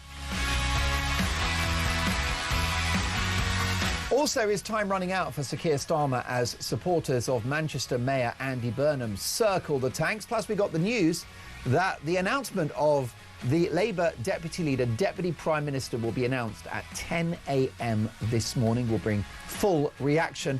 And most importantly, why did Tess Daly and Claudia Winkleman really leave Strictly, the BBC's scandal hit flagship entertainment show? We've got the inside story. And no, I will not be hosting Strictly. I'm not available because I'm here at Talk on the home of common sense. And let me tell you, it's good to be back.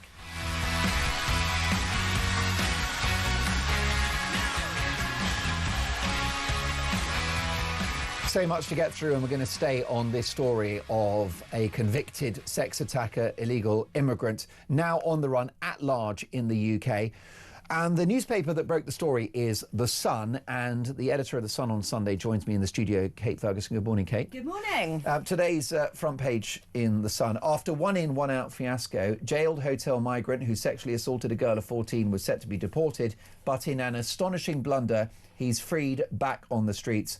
One out by mistake, a national scandal. Definitely. I mean, this is an incredible, astonishing story, really, by a colleague of mine over at the Daily, Noah Hoffman, who broke the news yesterday that this, quite infamous sex attacker migrant, the man that sparked those protests outside the Epping migrant hotel in the summer, which I'm sure your listeners will remember, he was meant to be taken from prison to a deportation centre, right, to be deported from this country after being convicted in a court of law, and they've let him out by accident.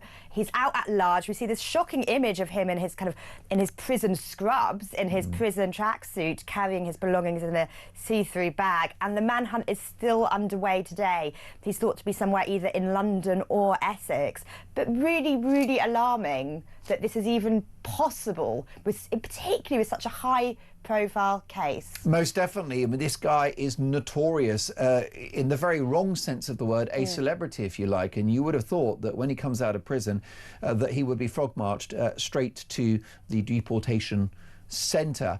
And the messaging of this is a disaster, isn't it? Because it's a real headache for the Prime Minister. It looks like a loss of control. Well, it doesn't just look like a loss of control. I think it's fair to say this is a loss of control. Yeah. I mean, this is a man who has convicted sex crime against a girl and a woman, so shouldn't be lost in the system at all. But if we're thinking about it, you can't really think of another criminal that would be so sensitive to handle, given that it was his crime and his conviction that sparked those protests earlier in the year and really shed light on all that fury about the migrant hotels. So it is an astonishing lack of control. Today, we've had Nigel Farage, also the Tories, attacking the government, saying the buck's got to stop with the Prime Minister, the Home Secretary and the new Justice Secretary, David Lammy. But immediately, people will just want to know this man can be found. And we're just hoping, crossing our fingers, that the authorities find him today. To be honest, in the video images that have emerged overnight of him, he looks kind of bemused and lost. Yeah. This isn't a kind of criminal mastermind that seems to be trying to escape the hand of justice. It just seems that he's just been turfed out on the street and he's sort of at a loss as to what's happened as well. Yes, it's shocking, and it ought to be an aggravating factor that he's been convicted of an assault of a 14-year-old girl and, as you said, another woman as well, who I understand was trying to help him with his CV. Will stories like this change the national conversation around illegal immigration, and will they make issues like deportation less politically toxic?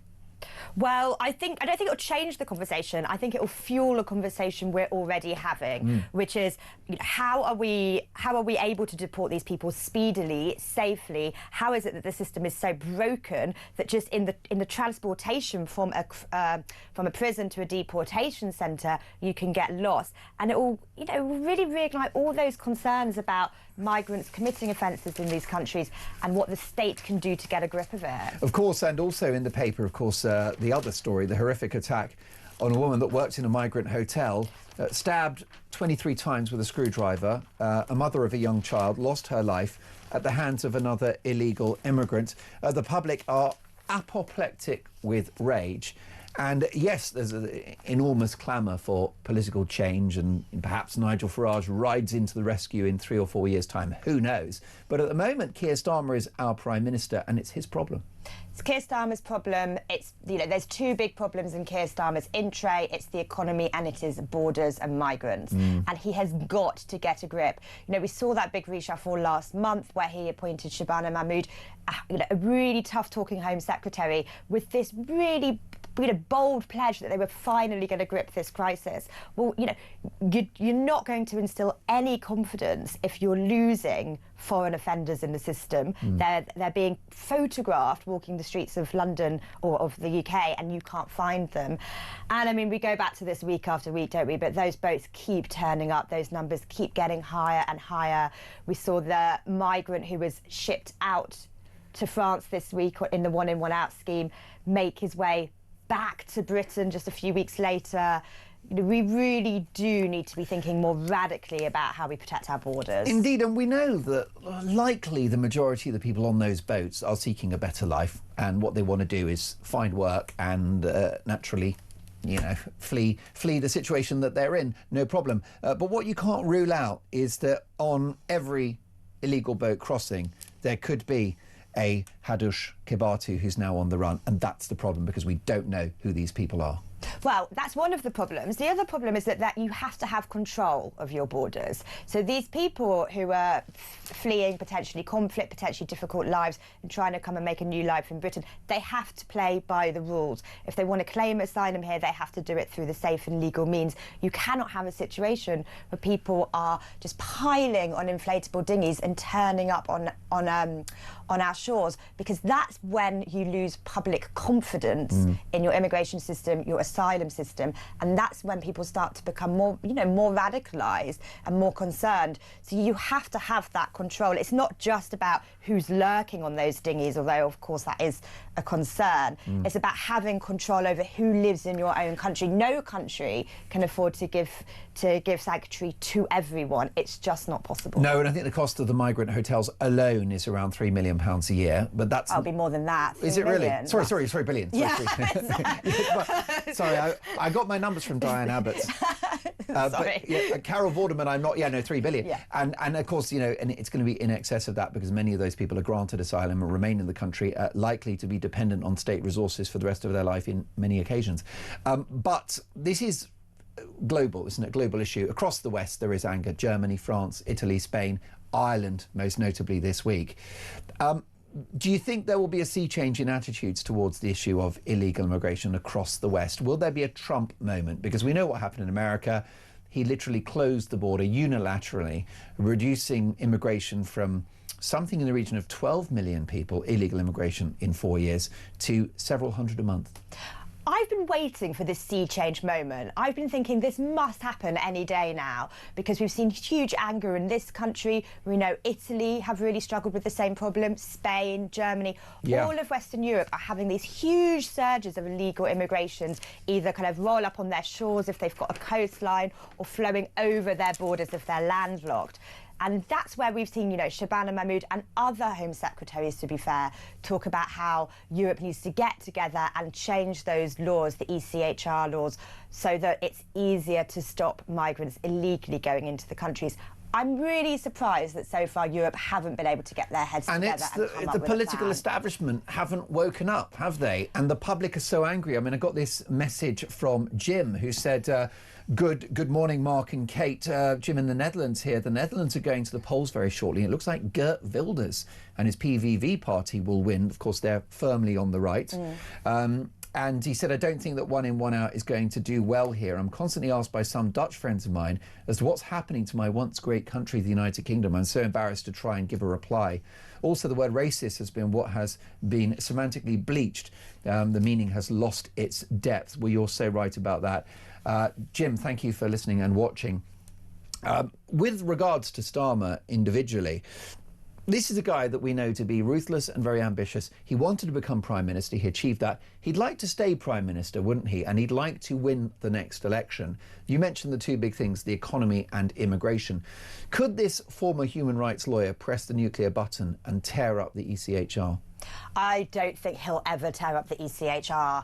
If it meant staying in number 10? Even if it means staying in number 10, I don't think he's got it in him. I just think in his DNA, that's just not politically where he is. What he'll want to do is try and reform it. Can he do everything kind of but tear up that act? But I do think that, you know, if he doesn't think more radically and doesn't get control of these issues, I think he'll be turfed out. We're there, like, it's politically toxic, this issue now. And I don't think anyone gets to stay in number 10 if they don't show progress on borders. Well, I will defend Starmer for a nanosecond and say that if he goes, his replacement won't solve this, because they would be leading a party that doesn't want to pull the levers that are likely necessary to stop the boats.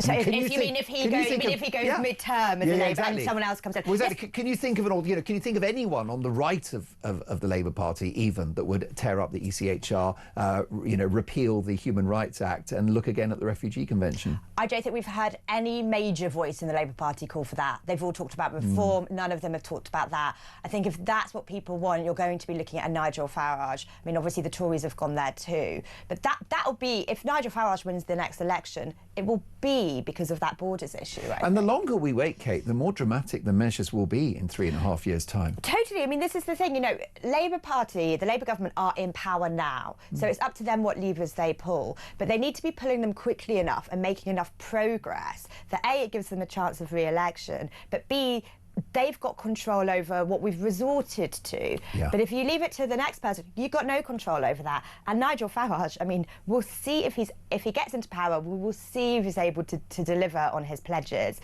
But he's certainly talking a lot bigger, a lot tougher than anything anyone in Labour would find palatable. So if they don't grip this crisis, there's another bloke waiting in the wings that wants to, and his measures, Labour think, are unpalatable. And interestingly, the governing party of this country could shift further left with an important announcement at 10 a.m. Lovely segue there, very You're welcome. nice. Not just thrown together. Yes, at 10 a.m, it's the story they're all talking about down the pubs. It's a Labour deputy leadership announcement. So this is Lucy Powell, the kind of bit more lefty Manchester mate of Andy Burnham, up against Bridget Phillipson, a kind of Starmer loyalist education secretary. Now, it's important to note that number 10 have moved to kind of clip the wings of this post. So it's usually very powerful. It usually comes with the title, or has previously come with the title, of Deputy Prime Minister. They're not getting that. It's just Deputy Labour Leader, so it's purely party Oh, is that role. right? I didn't realise that. No So seat at the cabinet table. will Lammy likely remain Deputy Prime Minister? So Lammy stays Deputy Prime Minister. When was that change made? Recently? At the reshuffle, they made that clear when they made Lammy gave Lammy the job. Did that go down badly in Labour circles? Well, I'm sure it's probably gone down badly with Lucy Powell, who's the favourite to win today. Yeah. And I think she'll be chomping at the bit for a seat at the cabinet table. But I think number 10 are determined not to give her the seat at the cabinet table because she's such a vocal critic. And I know she's no Corbynite or anything like that, but how can she make life difficult for the PM? She's no Corbynite, but what she is a kind of Burnhamite, I suppose. So she's part of this gang. They call themselves the soft left. They bang on a bit about being from the north. She's from Manchester. She's a Manchester MP. And she's talking about the need for Labour to make a leftward tack. So she will talk about things like we should put taxes up even higher, that we need to do more public spending, that Keir Starmer's failed to listen to his MPs. So she's trying to drag him, not to the far left, but to that kind of Burnham, higher taxes, higher state spending, wealth taxes, borrow money to build council houses, that sort of thing. It's all borrowing money. There's no ideas there how you make money. It's all borrowing. Borrow. Yikes! Be afraid. Be very afraid. Kate, we always love having you in the studio, and I cannot wait for tomorrow's Sun on Sunday. The political editor of that excellent newspaper is Kate Ferguson, who, all being well, will return in a week's time. More on this next. Let me just bring you up to speed if you are just joining us. Welcome to Talk Breakfast. And a developing story. A police manhunt is underway to find an illegal migrant sex attacker accommodated at the Bell Hotel in Epping after he was accidentally released from jail. The guy is now at large somewhere in the country. A dangerous man. More on this next.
Britain is broken.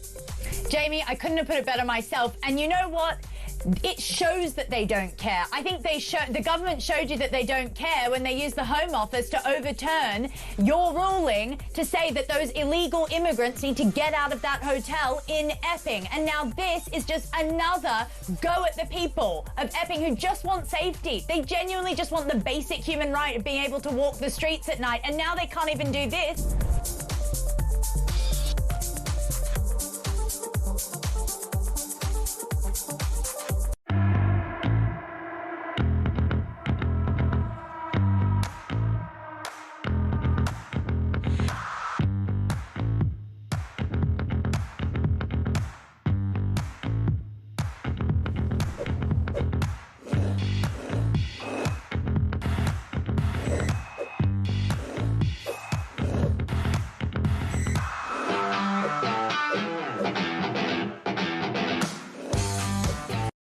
Across the UK, on DAB+, on your smart speaker, on your smart TV, and on your side.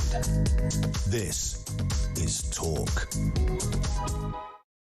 If you're just joining us, a police manhunt is underway to find an illegal migrant sex attacker accommodated at the Bell Hotel in Epping. This is the guy that actually sparked the protests in Epping, which became a national story. This man has accidentally been released from jail in the last 24 hours. He is now at large, a metaphor for our utterly broken country if you needed it.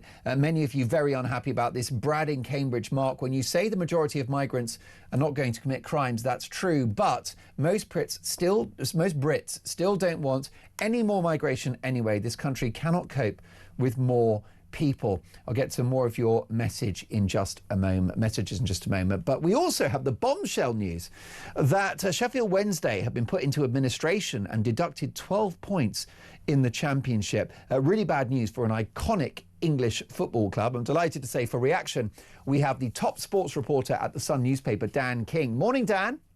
Morning. Sheffield Wednesday has a long and glorious history. It's an incredible club. What a downfall. Yeah, absolutely. I mean, they're 4 times winners of the league, albeit back in the fairly dim and distant past. But they're one of the great names of English football, and just the latest, much like Portsmouth before them, to have been brought down to the level of administration. Yeah, Dan, why aren't clubs allowed to just run out of money and go into administration? Why the punishment? Well, because if you go into administration, it's because you can't pay your bills, and you can't pay your bills, and particularly in Sheffield Wednesday's case, they've not been able to pay their managers and players on time.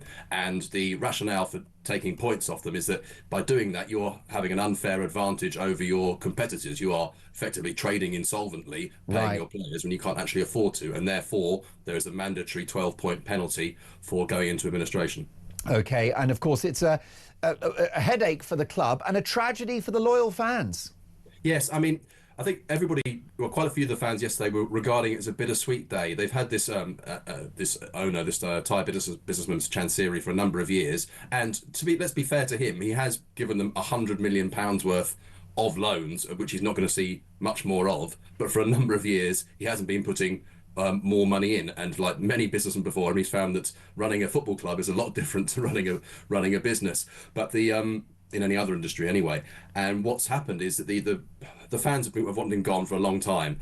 They wouldn't want him gone by this mechanism. Ideally, somebody would have bought the club and they wouldn't have had this 12-point penalty and they could build from there. But they regard it really as a kind of year zero. The manager is talking as if they can stay up, even though they've now got -6 points. But the reality is they're probably going to slip down into League One for next season. But then from there, the fans are hoping at least to have some say in the running of the club, and perhaps even have some percentage of the shares so that they can guide the club and hopefully never get into this position again. And Dan, before we let you go, what are the important fixtures today? The important fixtures today, well, depending on your viewpoint, there's sort of northeast London crossover. So you've got Chelsea playing Sunderland, and then you've got Brentford playing Liverpool later on, and Manchester United playing Brighton. I mean, for me, the most important fixture as Chelsea correspondent is Chelsea versus Sunderland, and Chelsea very much on on a roll at the moment, 4 wins in a row, looking for their 5th, and will fancy their chances against the Sunderland team, albeit one which is level on points with them after coming up from the Championship last year. Maybe a trophy is coming for the Blues. Dan, lovely to see you. We'll catch up soon. Dan King is the sports reporter at the Sun newspaper. Let's stay with the Sun now, because obviously the bombshell news in the world of showbiz is the departure of Tess Daly and Claudia Winkleman as hosts of Strictly Come Dancing. Is that an opportunity for them to have a rebrand and refresh the show, or is it rats leaving a sinking ship? Let's get the views of Emily Webber, who is the deputy showbiz editor at the Sun. Emily, lovely to see you. Lovely to see you too. You've come up from downstairs. We're all in the same building, of course, one big happy family.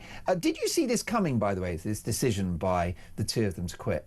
Definitely not, and I think the timing of it as well, you know, sort of a quarter of a way through the series, and it was a Thursday morning. I didn't think anyone saw the fact that Tess Daly and Claudia Winkleman were going to step down so abruptly, especially in the middle of the week. You know, we're sort of gearing up, you know, the series is getting underway, and for this to happen, just no one saw this coming at all. And it should be about the contestants. Do you think there is something in the timing? Were they worried that the story would leak?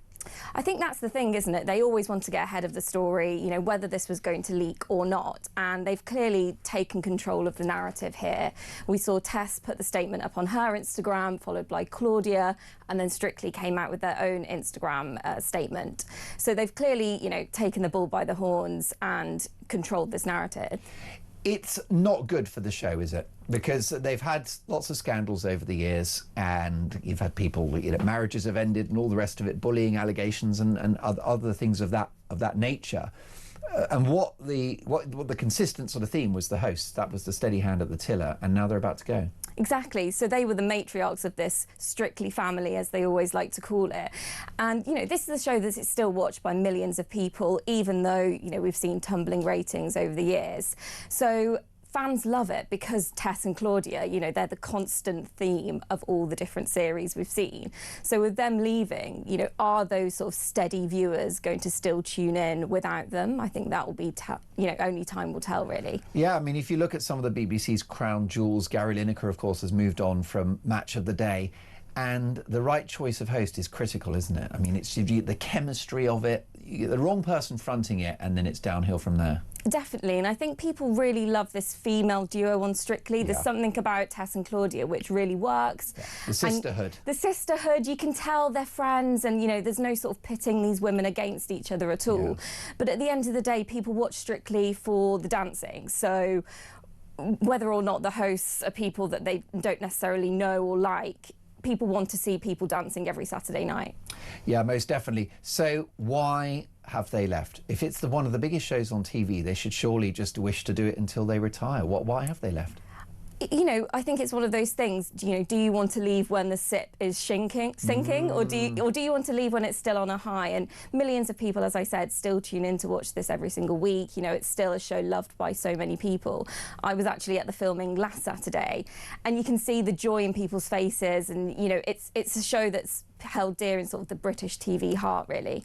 Yeah, and who's going to replace them then? Who are the runners and the riders? Because there's a few kind of names floating around. Alan Carr, Amanda Holden, Ryland Clark. What are you hearing?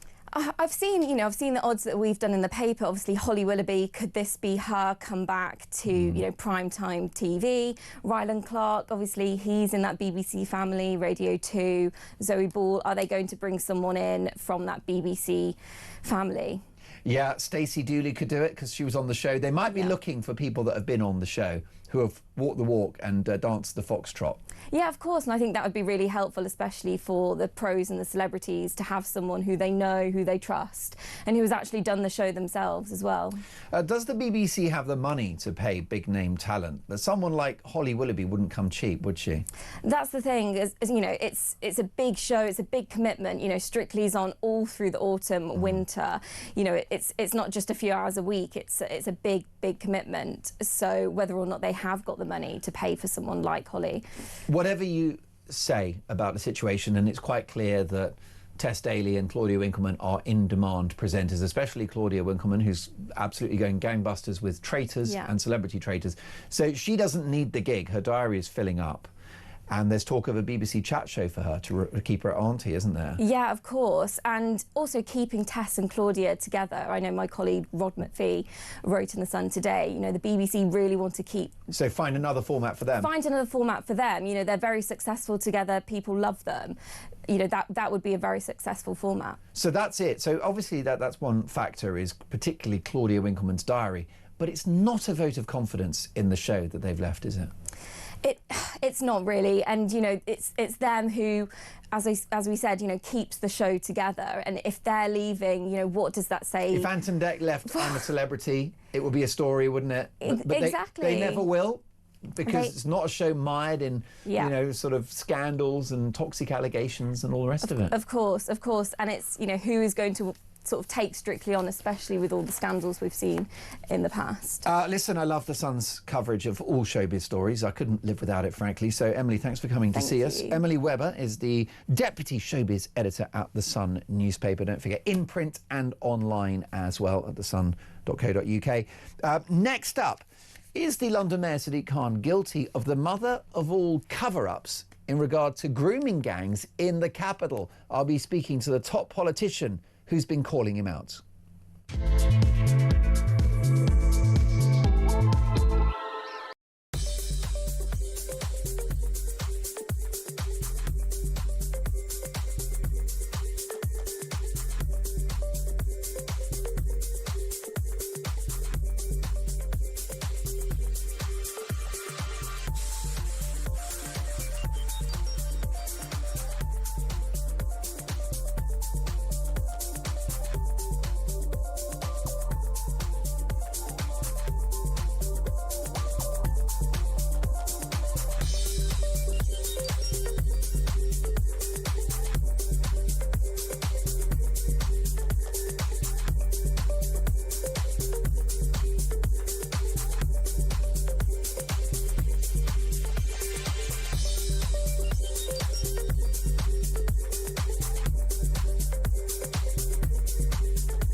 Across the UK, on DAB+, on your smart speaker, on your smart TV, and on your side. This is Talk. Now, folks, if you're just joining us, let me bring you up to speed on this shocking story. A police manhunt is underway to find an illegal migrant sex attacker who was accommodated at the Bell Hotel in Epping. This is the guy that sparked the protests in the first place. Well, he was released from jail yesterday and is now at large, accidentally allowed to wander off in his prison fatigues with a clear carrier bag, just wandering around. Literally, if you were looking for a metaphor for our broken country, you wouldn't be able to find it. But Max raises a good point. Good morning, Mark. It's rarely mentioned that increasing numbers of immigrants into the UK affects our failing infrastructure and health service. How about the increased use of our dwindling water resources, sewage systems and overcrowded roads? Why should I pay more tax to subsidise these people? Well, of course, we have illegal immigration, 50,000 people a day, some of whom are of the ilk of this character that's now on the run. And of course we have the elephant in the room, which is legal net migration, which is through the roof. So listen, lots and lots to get through. First of all, let's have a look at London now. And is the Mayor, Sadiq Khan, guilty of the mother of all cover-ups when it comes to grooming gangs in the couple. Well, this is a woman in Susan Hall, a former mayoral candidate for the Conservatives in London, who called the mayor out on this a long, long time ago. Take a listen. I'm asking you, do we have those sort of gangs in London? I'm not sure why she's so nervous to say what she means. What do you mean? No. I am saying exactly what I mean. I'm saying, have we got any of those grooming gangs in London? I'm unclear, Chair, what is meant by the question. If she could spell it out, I can answer. I've just spelt it out. Are you not listening? It's the sort of gangs that groom young girls at a young age for sex. Exactly how much clearer do you want me to be? Well, I'm delighted to say that the heroic Assembly member of the London Assembly for the Conservatives, Susan Hall, joins me now. Susan, welcome to Talk Breakfast. Morning. Thank you for having me. Susan, can you remind me roughly when that exchange happened? That was in January this year. OK. And there's been lots of other exchanges, Mark. It wasn't just that. I didn't mention it once and then forget about it. No, of course. I can't tell you how cross I am. You've been on this for a very long time. So can you explain what the mayor was getting at when he claimed to you that he didn't know what you meant by grooming gangs and what the nature of your inquiry was? What was he saying there? Well, everybody that speaks to me about it says that they suspect he was hoping that I'd say Pakistani grooming gangs, and then he'd call me a racist because that's what he did all the way through the mayoral competition or election. And I wonder if that could be true. I mean, whichever way, this is disgraceful. First of all, if he didn't genuinely know that there were all of these, they're now opening 9,000 cases. That's bad enough. If he did know and was just being offensive, as he often is, that's equally wrong. Whatever way you look at it, whichever way you cut this, he is completely in the wrong here and has been since January. Yes, and as you said, you've been on the case for this for a very long time, and it defies belief that London wouldn't have a grooming gangs issue, given the multi-ethnic nature of the city. Absolutely, 9 million people. And since that January exchange, which went viral, so many victims or survivors, as they would prefer to be called, have contacted me. So I know full well it's going on.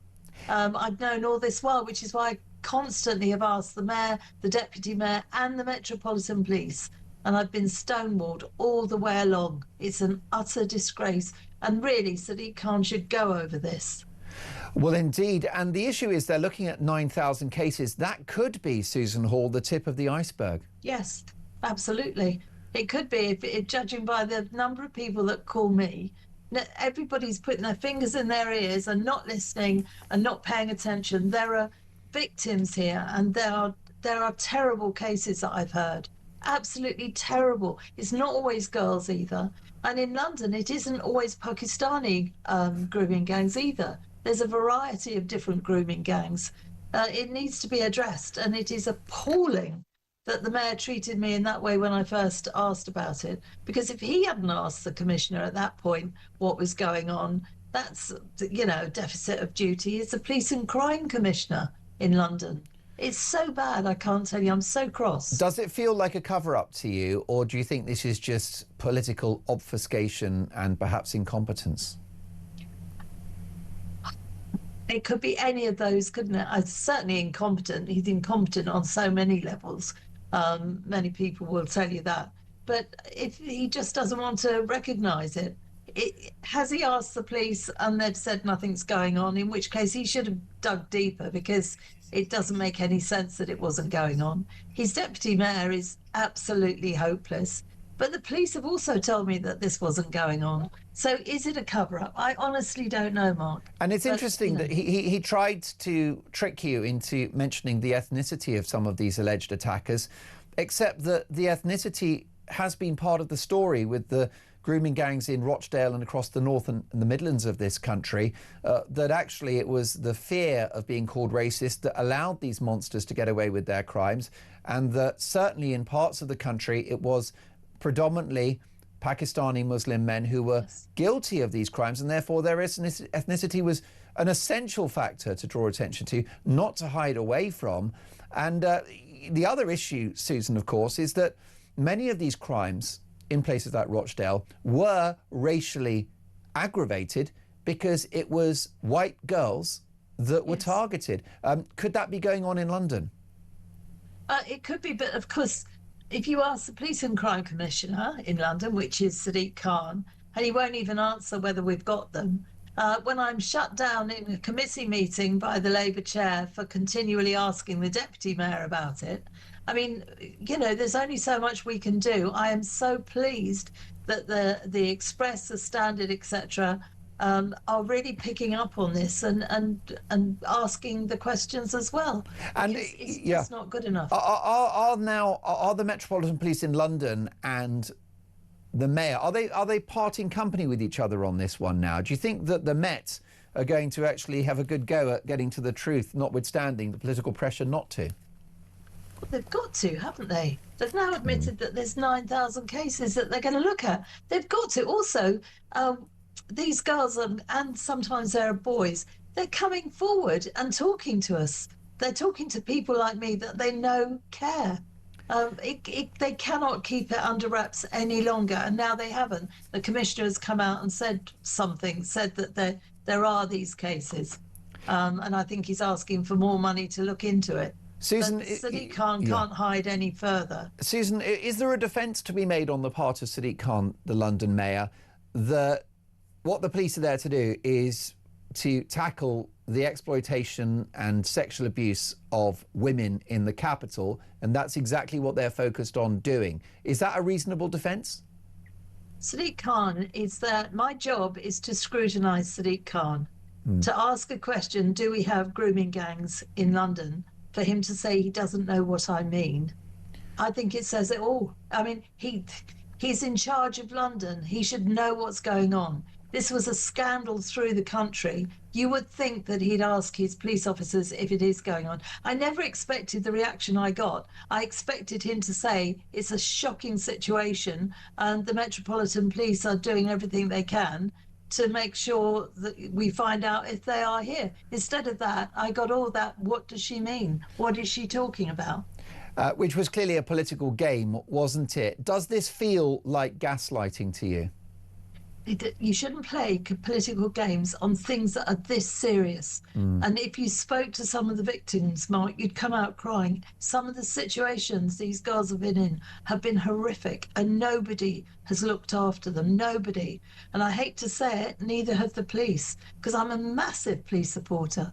But they haven't looked after them. Many of the care workers haven't looked after them. And then you get the top politician in London, the mayor, who claims he doesn't know what I'm talking about when I ask him. What would the victims whose stories you've heard, which are so harrowing, what would they make of that exchange that I've just played to our audience, in which the mayor was very flippant about your inquiry into grooming gangs?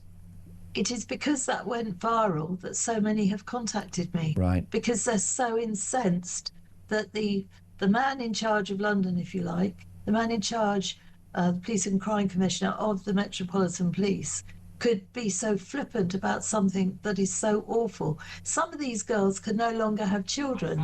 Some people have actually committed suicide. I mean, this is so serious. You do not play politics with something as serious. But could the mayor not argue that he's just trying to tackle sexual abuse in the capital, which is essentially a catch-all for all of these crimes? Is that a defence? You just stand by and watch him. He'll say, oh, these are terrible crimes. We're doing this, we're doing that. You've seen the videos, and the one you played isn't the only one. It went on and on and on. He has failed in his duty unbelievably badly.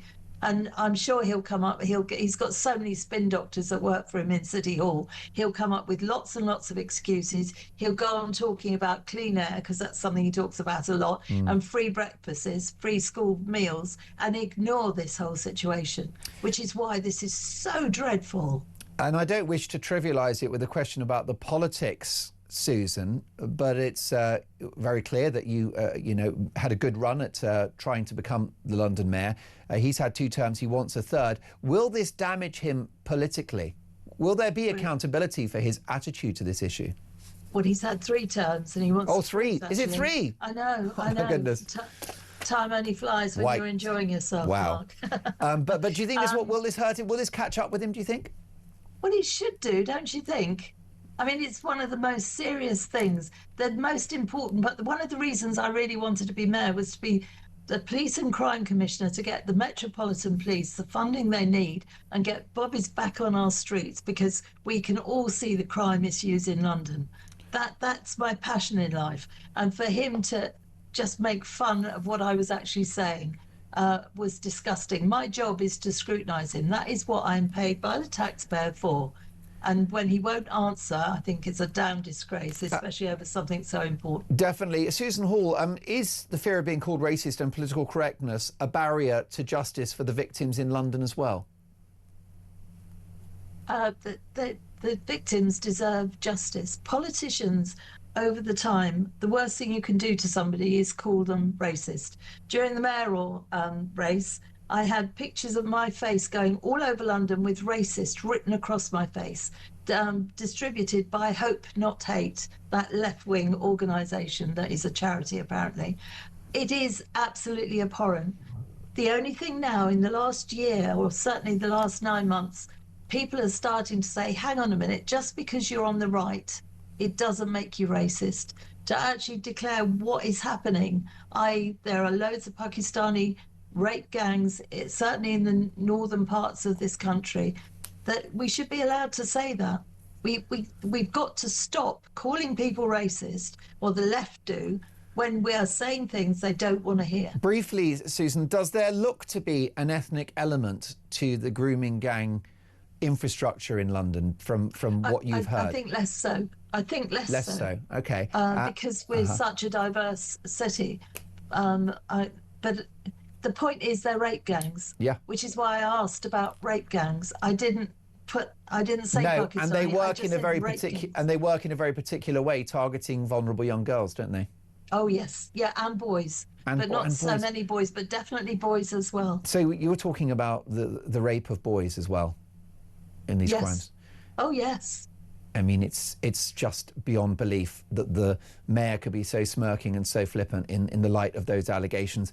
Susan, before I let you go, I mean, first of all, you're a politician of extraordinary courage, conviction and articulacy as well.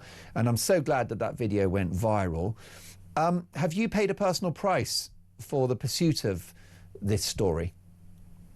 I was phoned by a rape victim that I'd heard her story, and she said, we all, rape victims know you're on our side, but be very careful, she said to me, because there are gangs out there. They also know you are fighting against the gangs. And this particular gang she was talking about are responsible for a couple of murders. So, yes, if you put your head above the parapet, you do feel far more vulnerable. But you know what, Mark? I don't care. These poor victims need people standing up for them, and I damn well will stand up for them, despite our Mayor of London thinking he doesn't know what I'm talking about. Susan, a privilege to have you on the show. More power to you, and I look forward to catching up with you on Talk Breakfast in the near future. London Assembly member for the Conservatives, Susan Hall. We have a statement from the Mayor's office. A spokesperson for the Mayor of London has said any individuals or gangs exploiting children for sex are utterly abhorrent. Sadiq Khan is quite clear that they must be facing the full force of the law. These children have not only suffered terrible abuse at the hands of the perpetrators, but have been woefully let down by the authorities meant to protect them from harm. Worth pointing out that, as Susan mentioned, Sadiq Khan has been elected 3 times and is therefore electorally a very successful mayor, therefore a popular mayor. So maybe he is doing a good job. Let me know what you think on the text board. Send the word talk in your text to 87222. More to come. Don't go anywhere.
It's just one more example, I think, although a remarkable one, of Labour's policy is utter chaos. The truth is, they haven't got a clue how to stop the votes. They're up a third since the election in terms of the numbers coming. Because Labour are so obsessed with the ECHR, they'll never stop them. You've got to leave the ECHR really to do it. So it's just one disaster after another.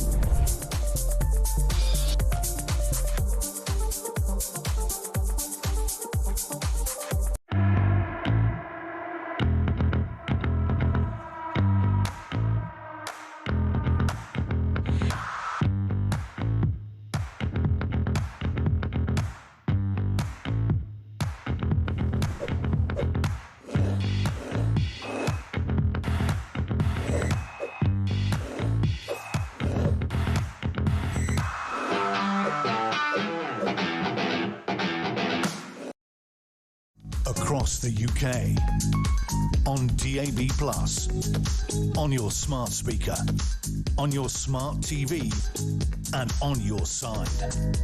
This is Talk.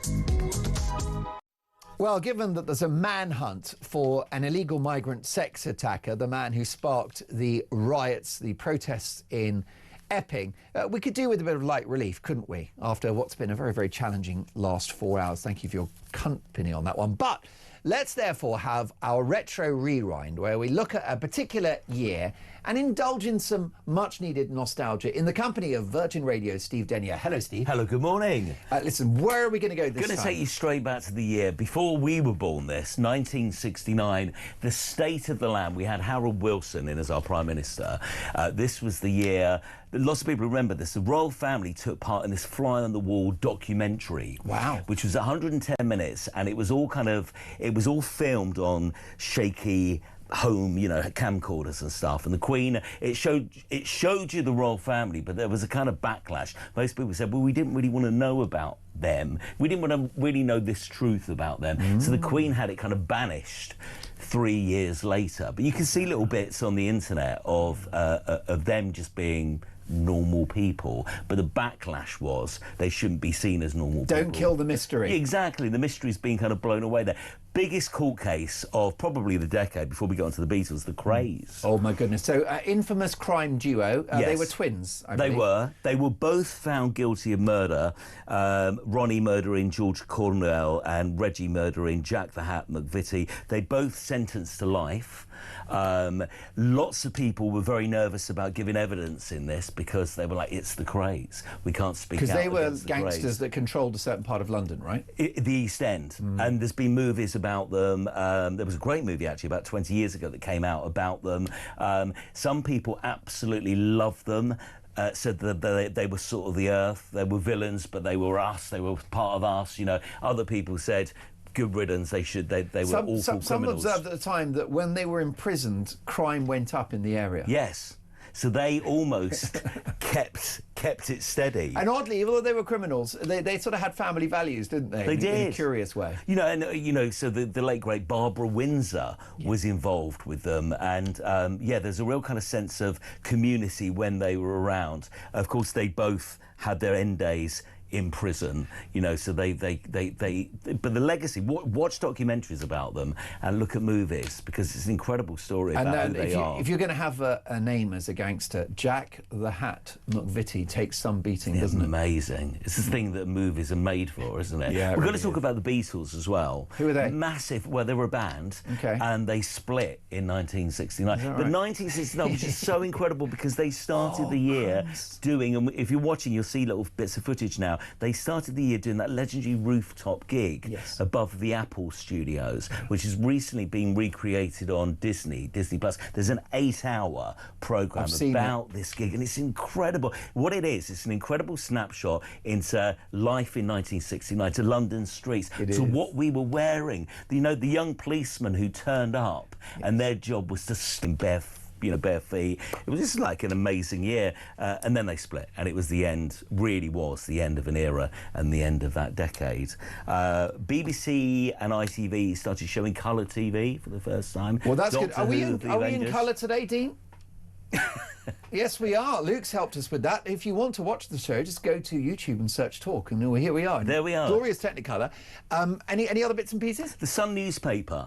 The Sun newspaper originally started in 1950. It was a lefty. It was a left-leaning newspaper. Wow. Broad Street. Obviously, Rupert Murdoch bought it and made it what it is today. And it took on the Daily Mirror and did much better. And you know, we learnt about a true tabloid newspaper. We got to see it for the first time in 1969. And is very much part of the DNA of this building. There's an incredible family, Peter Cardwell, of brands within this building, isn't it? The Times newspaper, The Sun, Virgin Radio, TalkSport. There is one through line, which is Kelvin Mackenzie, who, of course, founded TalkSport and who edited The Sun newspaper all those years ago. My favourite story about Kelvin Mackenzie is when he sacked the astrologer and he called her into the meeting and said, as you will already be aware. That's absolutely perfect, isn't it? But it's at 69, and the Beatles, we've never had a band of their like since, have we? Not really. The legacy, the music, you know, Yoko and John got married in this year. It was just, you know, the twists and turns, but it only lasted for a few years, and they've gone down in history. They were the band that started everything. The first band that broke America, you know. Someone said that Taylor Swift is going to be bigger than the Beatles. That's no one's ever bigger than the Beatles. That's what do you think? I mean, not numerically, she might catch them. I was going to say there's more platforms now. There's more